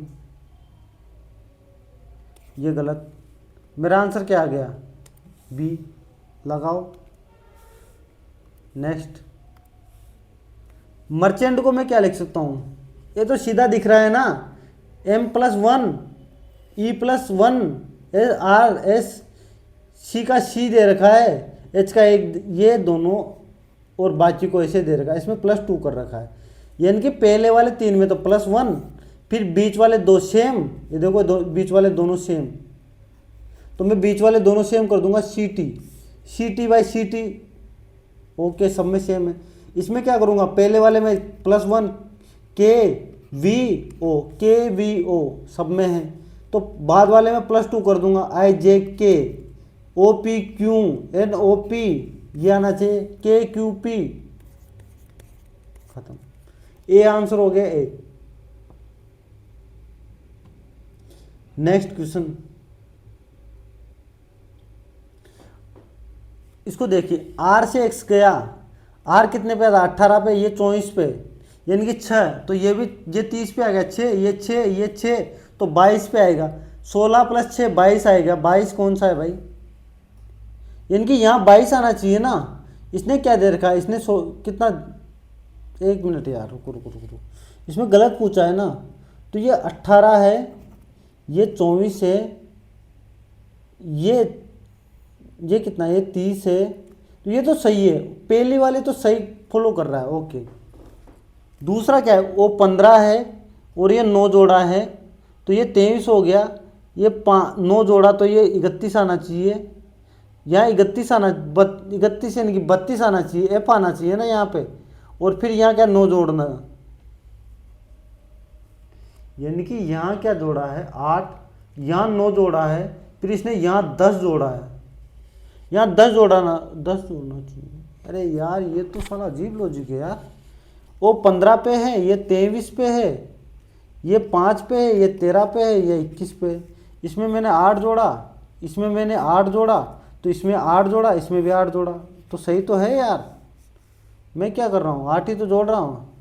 M कितने पे, 13 पे है, ये 7 पे, ये 26 पे है, ये कितना 19 पे है, ये 12 पे, ये -6 हो गया, ये -7, ये -7 और ये भी -7, तो ये -6 क्यों, तो ये वाला आंसर गलत हो गया। सॉरी, ये वाला नहीं होगा, ये वाला होगा, यानी कि M की जगह N आना चाहिए, N, यानी कि पहला ROMD वाला आंसर गलत हो गया। नेक्स्ट, कुछ चम्मच फोर्क है, कुछ चम्मच है ना, वो क्या है, फोर्क। कुछ चिमटे चमचा है, कुछ चिमटे चमचा है, और सभी चमचा क्या है, ये तो चम्मच और चमचा अलग अलग है यार। कुछ चम्मच है ना, चम्मच, वो फोर्क है, ये सभी चमचा चम्मच है, ये चमचा होगा, चमचा। और कुछ चिमटे चमचा है, कुछ चिमटे, मैं ये चिमटे बना दिया। ओके, ये क्या बोल रहा है कि कुछ चिमटे चमचा है, बिल्कुल कुछ चिमटे चमचा है, बिल्कुल है। कुछ फोर्क चमचा है, ये तो गलत हो गया। सभी चमचा फोर्क है, नहीं, ओनली वन आना चाहिए, डी आंसर। नेक्स्ट 30वां क्वेश्चन, इज का कोड क्या होगा, इज का, इज कहाँ पे, यहाँ पे, एक बार बताओ, मैं इज यहाँ पे, तो गोड का कोड यहाँ से निकाल लूंगा। गोड का कोड क्या हो जाएगा 7, ये देखो। अब मैं यहाँ से ग्रेड का कोड निकाल लूंगा, ग्रेड कहाँ है, ग्रेड कहीं नहीं है, तो इज का कोड निकाल लेता हूँ फिर सीधा, तो 2 और ये 2 आ जाएगा, 2 2 2, यहीं से देखो, इज यहाँ भी है, इज यहाँ भी है, तो 2 आंसर हो गया, 2। कोई दिक्कत नहीं होनी चाहिए। जिक के बची, मेरे पास 17 मिनट है। रीजनिंग में मैंने 30 के 30 किए हैं, मैथ में भी मैंने पूरे कर दिए। ओके, अब मैं जीके करने जा रहा हूँ। साथ दोगे जीके करने में? कहाँ से दोगे भाई, ये तो रिकॉर्डेड रहेगा वीडियो। भारत की जनगणना 2011 के अनुसार कितनी है, लिंगानुपात बताओ। 943 1000 पुरुष पे। 2001 के अनुसार कितनी थी, 933 933। 10 बढ़ी है 2001 से 2011 में, ठीक है। नेक्स्ट, महात्मा गांधी राष्ट्रीय रोजगार गारंटी अधिनियम वर्ष में न्यूनतम कितने दिनों के लिए गारंटी कर मजदूरी रोजगार प्रदान करता है, तो बताओ कितने दिनों के लिए करता है। सबको पता है 100 दिन के लिए। क्या किस किस ऐसा कोई इंसान है जिसको ये बात नहीं पता कि 100 दिन के लिए नहीं देता? किसी को नहीं, सबको पता होगा। पहले बताओ मनरेगा आया कब था, ये बताओ। ये जो महात्मा गांधी जो ये मनरेगा है ना, इसको महात्मा गांधी, इसको मनरेगा बोला जाता है, ये आया कब था बताओ? ये 2005 का अधिनियम है। कब का? 2005 का। 2005 का अधिनियम में 100 वर्षों के लिए न्यूनतम मजदूरी की गारंटी देता है। एक जब चीज़ और बता दो चलो, 2005 के टाइम प्रधानमंत्री कौन था ये बताओ? PM doctor Manmohan Singh. ठीक है, तो मेरा आंसर क्या आ जाएगा? 100 दिन। नेक्स्ट क्वेश्चन, वित्त मंत्रालय के अनुसार 2023-24 में भारत की कितनी प्रतिशत जनसंख्या ने आयकर रिटर्न दाखिल किया है? तो ये नहीं पता भाई। कर्क रेखा मध्य प्रदेश के निम्नलिखित में से किस जिले से होकर गुजरती है? पहले तो बताओ पहले मध्य प्रदेश का बाद में बताना। पहले बताओ कर्क रेखा भारत के कितने राज्यों से होकर गुजरती है? 8 राज्यों से। आप जब भी मैं एक बोलूँ ना कि आप लोग बताइए, तो इसका मतलब आप खुद से सोचा करो। जो मैंने क्वेश्चन पूछा कौन कौन से राज्य से गुजरती है, मैप वाइज देखते हैं। चलो बताओ, गुजरात, राजस्थान, इधर क्या आता है? एमपी, ये क्या है? छत्तीसगढ़,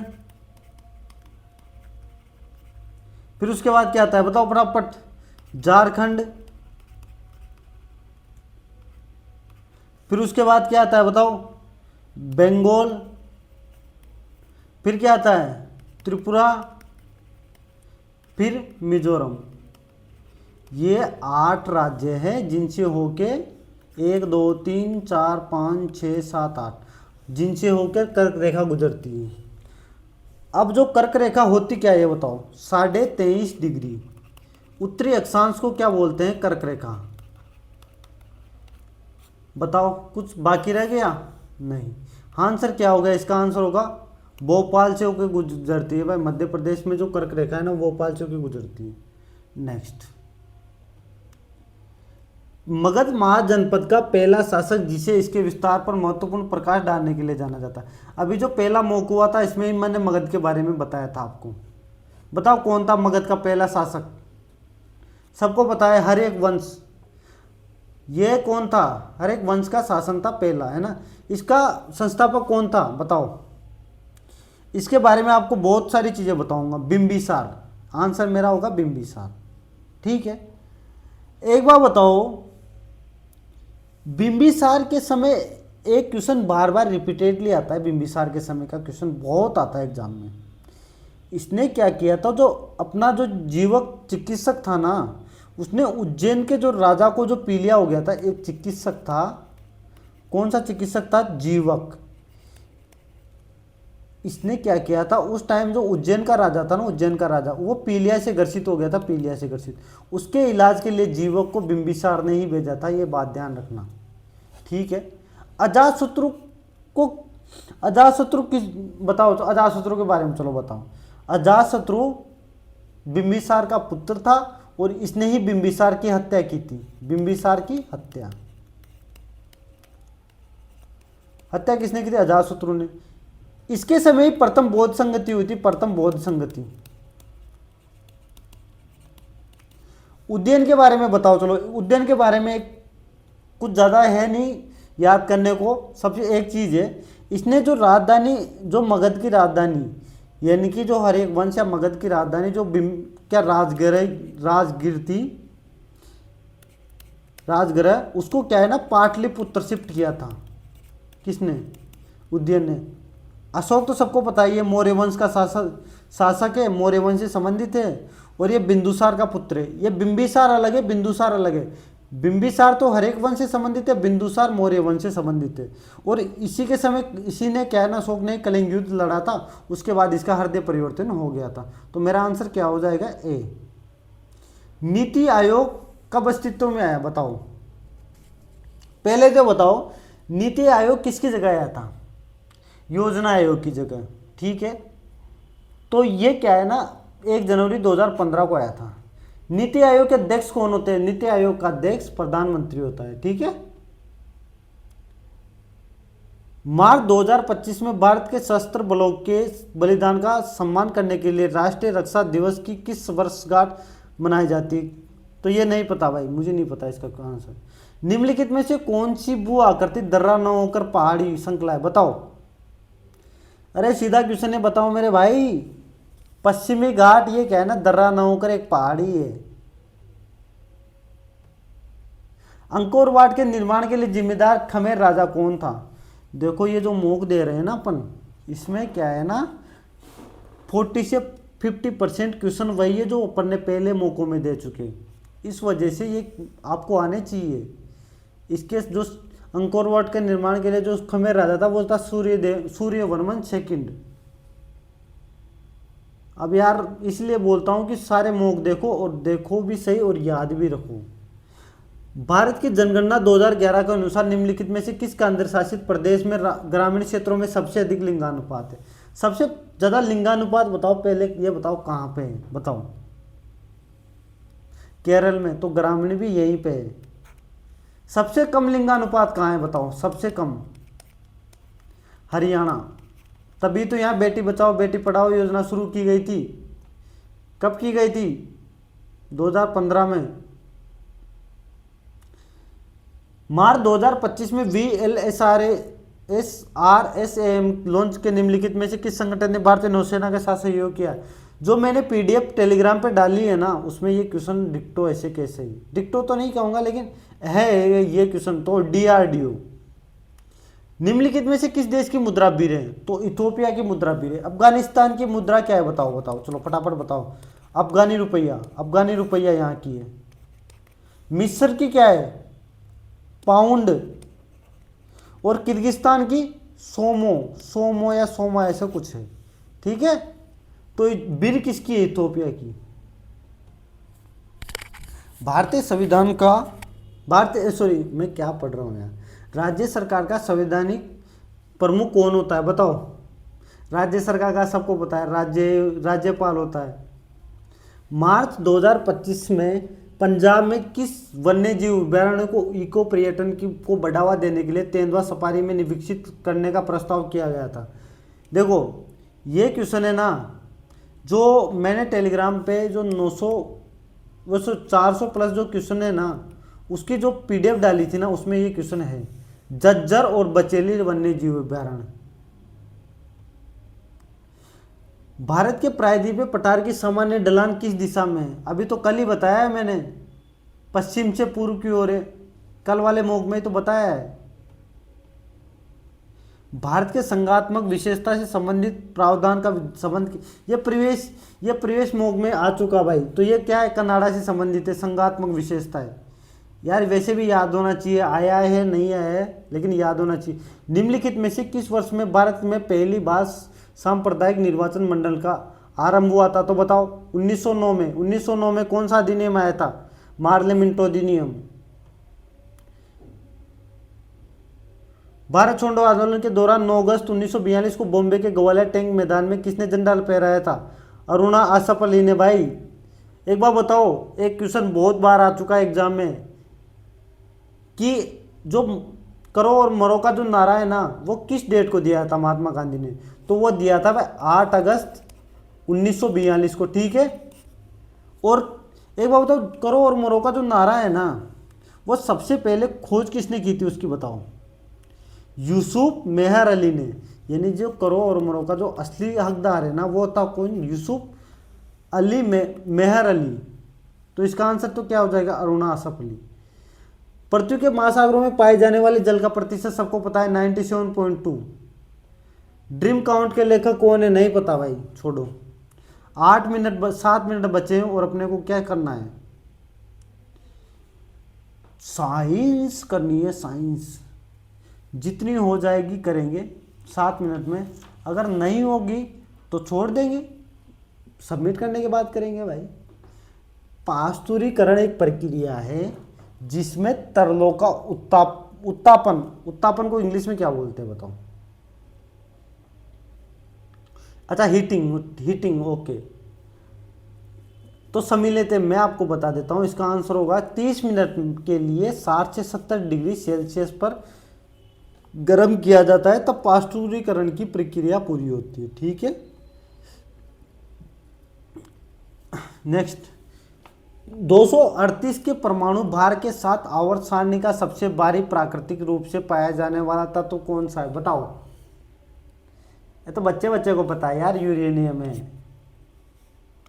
यूरेनियम सबसे भारी है 238 के परमाणु भार के साथ। नेक्स्ट, एक समान त्वरण के साथ सीधी रेखा में गति करने वाले किसी कण के लिए वेग समय ग्राफ के अंतर्गत क्षेत्र क्या निरूपित करता है। एक क्वेश्चन आया था, अपन ने पहले मॉक दिया था उसमें, कि वेग समय ग्राफ है ना किसको निरूपित करता है और उसकी इकाई क्या है। तो ये करता है विस्थापन को निरूपित, किसको, विस्थापन को, और विस्थापन की इकाई क्या है, मीटर। तो मेरा आंसर क्या आ जाएगा, उसका निव्वल विस्थापन, बी आंसर हो जाएगा, बी। जो वेग समय ग्राफ है ना वो विस्थापन को निरूपित करता है। ठीक है भाई, नेक्स्ट क्वेश्चन,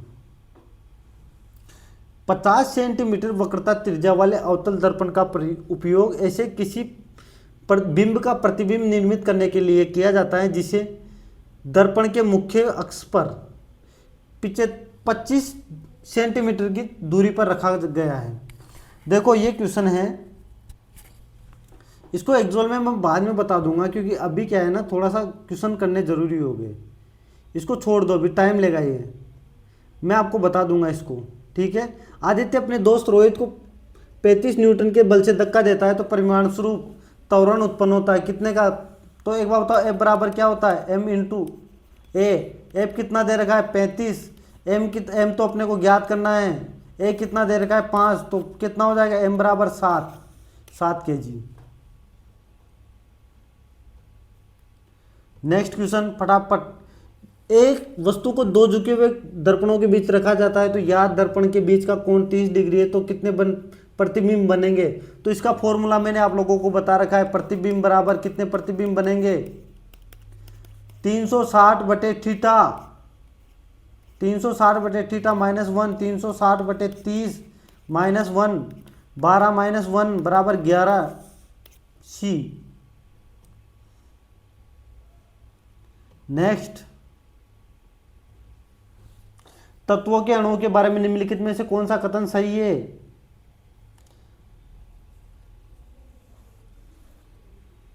आणविक ऑक्सीजन और ओजोन दोनों एक ही तत्व के अणु है, नहीं भाई, अलग अलग तत्व के अणु है। ये आंसर होना चाहिए।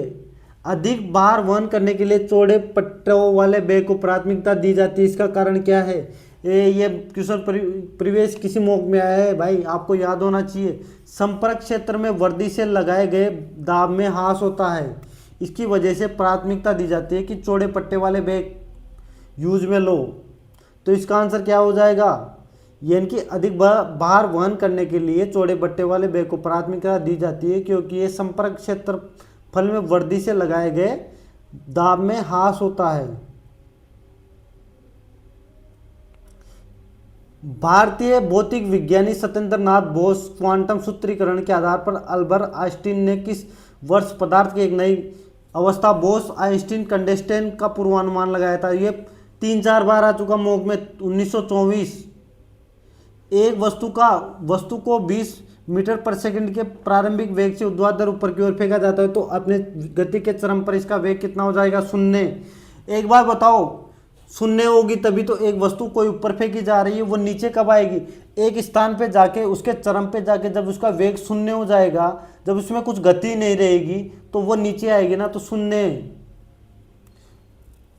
विटामिन डी की लंबे समय तक कमी के कारण क्या हो जाता है, सबको पता है, रिकेट्स रोग। दी गई रासायनिक प्रकृति, ये नहीं देखो, इसको बाद में करेंगे, पहले सिंगल वाले कर ले। निम्नलिखित में से कौन सा खनिज थायरोक्सिन हार्मोन के संश्लेषण के लिए उत्तरदायित्व है, तो सबको पता है थायरोक्सिन आया, तो आयोडीन। जमीन से 5 मीटर ऊपर रखी 50 किलोग्राम की वस्तु की गुरुत्वाकर्षण स्थितिज ऊर्जा की गणना कीजिए। तो स्थितिज ऊर्जा का फॉर्मूला क्या होता है भाई, क्या होता है बताओ फटाफट, m GHM का मतलब द्रव्यमान, द्रव्यमान कितना है 50, G कितना है 9.8 और H कितनी है 5, तो गुणा कर दो, ये कितना हो जाएगा 50 से गुणा कर दो 490 इंटू 5, तो क्या हो जाएगा 2450 जूल। A answer.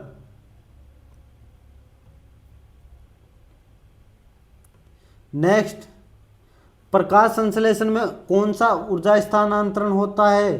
तो भाई प्रकाश संश्लेषण में क्या होता है, प्रकाश ऊर्जा से रासायनिक ऊर्जा में बदली जाती है। पेंसिल के लिए कौन सा उपयोग लिया जाता है? शायद पेंसिल बनाने के लिए सल्फर यूज लिया जाता है। कैल्शियम कार्बोनेट का दूसरा रूप क्या है, बताओ फटाफट। कैल्शियम कार्बोनेट का दूसरा रूप चूना पत्थर होता है, चौक होता है, संगमरमर होता है, ये सब कैल्शियम कार्बोनेट के रूप है। तो आंसर क्या आ जाएगा, उपरोक्त सभी।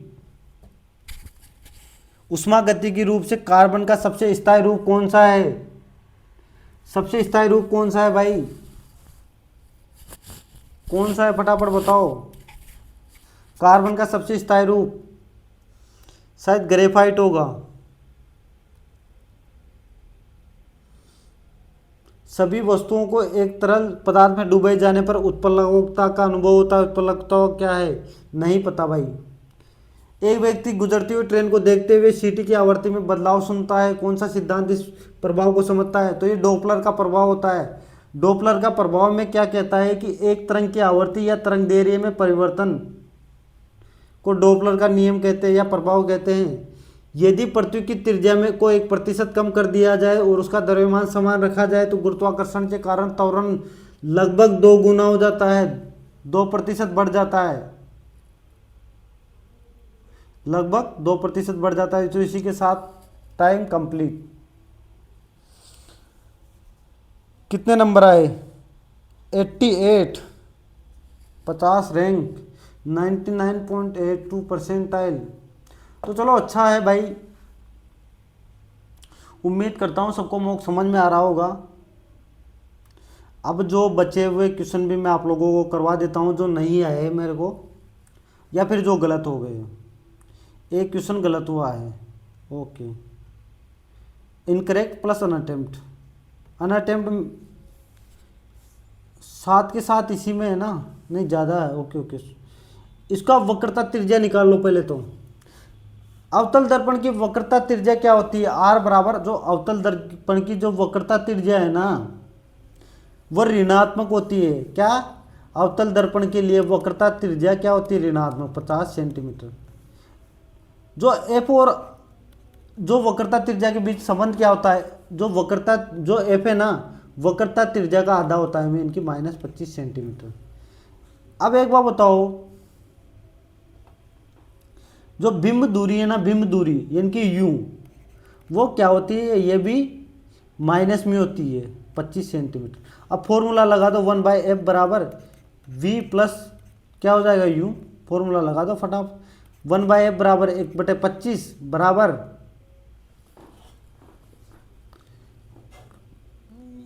1/v याद करना है ना अपने को, प्लस ये क्या आएगा u 1/-25, तो ये भी 25 हो जाएगा, ओके। तो अब एक काम करो, इसको इधर ले आओ, 1/-25 प्लस 1/25, तो ये क्या हो जाएगा? यहाँ माइनस आ जाएगा ना, ओके। तो ये 0 हो जाएगा, तो 1/v बराबर 0 हो जाएगा। तो अगर एक बार बताओ v क्या हो जाएगा?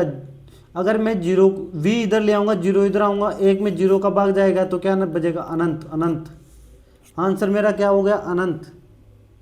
सही है, बिल्कुल सही है भाई। नेक्स्ट, एक समीकरण दी हुई है अपने को, आयरन का ऑक्सीकरण हो रहा है, बिल्कुल हो रहा है, आयरन निकल रहा है। देखो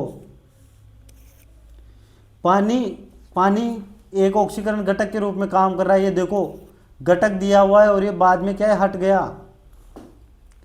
तो मेरे दोनों समीकरण सही हो जाएगी, दोनों कथन सही हो जाएंगे। नेक्स्ट, निम्नलिखित में से किसका उपयोग पेंसिल बनाने के लिए किया जाता है? तो शायद ये फिर ग्रेफाइट का किया जाता है। अगर सल्फर का, अच्छा ग्रेफाइट का पेंसिल बनाने के लिए उपयोग किया जाता है। जल्दीबाजी में गलत हो गया ये। सभी वस्तुओं को एक तरल तरल पदार्थ में डूबे जाने पर उत्प्लवकता का अनुभव होता है। उत्प्लवकता क्या है? उत्प्लवकता है, नहीं पता भाई। एक ऊपर की ओर बल, ओके ध्यान रखना भाई, मुझे नहीं पता था इसका। उदासीकरण के बारे में निम्नलिखित में से कौन सा कथन सत्य नहीं है? ये केवल प्रबल अम्लों और क्षारों के बीच होता है।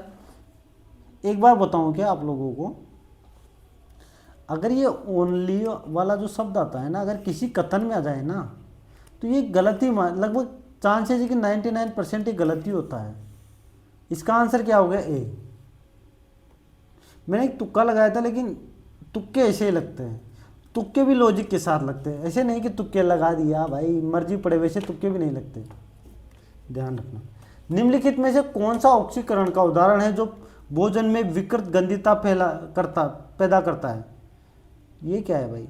भोजन में विकृत गंधिता, वसा की ऑक्सीजन के साथ अभिक्रिया कराओगे तो ये भोजन में विकृत गंधिता पैदा करता है। ओके। धात्विक और अधात्विक लक्षणों के बारे में निम्नलिखित में से कौन सी प्रवृत्ति सत्य नहीं है? समूह में नीचे जाने पर धात्विक गुण लक्षण बढ़ते घटते नहीं है भाई, तो इसका आंसर क्या आ जाएगा? ए। समूह में नीचे जाने पर अधात्विक लक्षण घटते हैं, ये सही होगा। आवर्त में अधात्विक लक्षण बढ़ते हैं, ये सही होगा। एक आवर्त में धात्विक लक्षण घटता है, ये सही होगा। नेक्स्ट 25वां क्वेश्चन, फूल का निम्नलिखित में से कौन सा भाग मुख्य रूप से पराग उत्पादन के लिए उत्तरदायित्व है? सबको पता है पराग कोश, ये छूट गया था अपने से, टाइम हो गया था। नेक्स्ट कौन से? मैथ रीजनिंग तो अपनी पूरी सही है ना, पूरी सही है भाई मैथ रीजनिंग, तो जिक्के कर दो इसको। वित्त मंत्रालय के अनुसार 2023-24 में जो भारत की कितनी प्रतिशत जनसंख्या ने आयकर रिटर्न दाखिल किया था? शायद 16% होगा, 6.68% है, 6.68%। मार्च 2025 में भारत के सशस्त्र बलों के बलिदानों को सम्मान करने के लिए राष्ट्रीय रक्षा दिवस की किस वर्षगांठ मनाई जाती है? तो पता नहीं यार, 65वीं 87वीं वर्षगांठ मनाई गई है मार्च 2024 में। उपन्यास ड्रीम अकाउंट के लेखक कौन है? चिमामांडा नगोंजी एडिची, क्या नाम है यार। तो चलो इसी के साथ आपका मॉक समाप्त होता है। मैथ रीजनिंग पूरी सही है अपनी, ठीक है। आप लोग मस्त रहिए, पढ़ाई करते रहिए, और बाकी तुम्हारा भाई देख ही रहा है आप लोगों के लिए। अब एक भाई का कमेंट आया था कि देखो थोड़ी देर आपके मन की बात कर लेते हैं, कुछ लोगों के कमेंटों पे बात कर लेते हैं। एक भाई का कमेंट आया था कि भैया 40 के 40 मॉक करवा दीजिए, डेली के 3 मॉक डाल दीजिए। लेकिन एक्चुअल में भैया मैं आपको बता दूं, आपको डियर, कि मेरे साथ प्रॉब्लम क्या है कि मैं जॉब करता हूँ, 8 घंटे की मैं ड्यूटी करूँगा, और मैं भी सिंगल आदमी भी हूँ, तो मुझे खाना भी बनाना होता है, खाना खाना भी होता है, आना जाना भी होता है। तो एक्चुअल में मैं एक वीडियो बना पाता हूँ, यही बड़ी बात होती है। ये भी क्या होता है ना कि मैं क्या करता हूँ कि जैसे मुझे संडे मिला, अब संडे मिलेगा ना, मैं 1 या 2 वीडियो रिकॉर्ड करके रख लूँगा, ताकि जिस दिन मेरे को टाइम नहीं मिला बनाने का, उस दिन मैं इसको अपलोड कर दूँ। ये मेरा सीन होता है भाई, ये मेरी सच्चाई है, ठीक है। क्योंकि एक्चुअल में यार नहीं मिलता, सच में बताऊँ नहीं मिलता यार टाइम। जब आप लोग जॉब लग जाओगे ना एक बार, उम्मीद करता हूँ कि सब लोग जॉब लगेंगे जो पढ़ रहे हैं, ठीक है। देखो जब आप लोग जॉब लग जाओगे ना, तो आपके साथ भी ये समस्याएं होने वाली है। जॉब से फिर थके थकाए घर आओगे, सोओगे, आराम करोगे, तो इतना टाइम नहीं मिल पाता। अब जब मैं आप लोगों के लिए मॉक करवा रहा हूँ, तो मेरी सीजीएल की तैयारी बिल्कुल छूट चुकी है। अब जो मैं थोड़ा सा आप लोगों से ये फ्री हो जाऊँगा थोड़ा सा, तो मैं वापस जैसे ही सीजीएल वगैरह का रिजल्ट आ जाएगा, मैं मेंस की तैयारी करूँगा वापस स्टार्ट, और आप लोगों के साथ तो मैं जुड़ा रहूँगा हमेशा। अब ये मॉक सीरीज स्टार्ट हो जाएगी तो अपन या तो सीजीएल के लिए तैयारी करेंगे, या फिर करेंगे किसके लिए, अपना जो एनटीपीसी आ रहा है। आप लोग बस चैनल को सब्सक्राइब कर लीजिए, आप लोगों की तैयारी मैं खुद करवाऊँगा, ठीक है। इस बार एनटीपीसी के लिए टारगेट ग्रुप बनाएंगे डेली। आप लोग जो नहीं पढ़ पाते ना, वो मैं खुद करवाऊँगा। इस बार मैं डेली आप लोगों को टारगेट दूंगा, क्या पढ़ना है, कैसे पढ़ना है, कौन सा मॉक अटेम्प्ट करना है, कितने नंबर, कैसे, वो सब मैं इस बार मैं खुद बताऊंगा। आप लोग सिर्फ चैनल से जुड़े रहो और टेलीग्राम चैनल से जुड़ जाओ, ठीक है। तो मिलते हैं नेक्स्ट व्लॉग में, तब तक के लिए बाय, टेक केयर।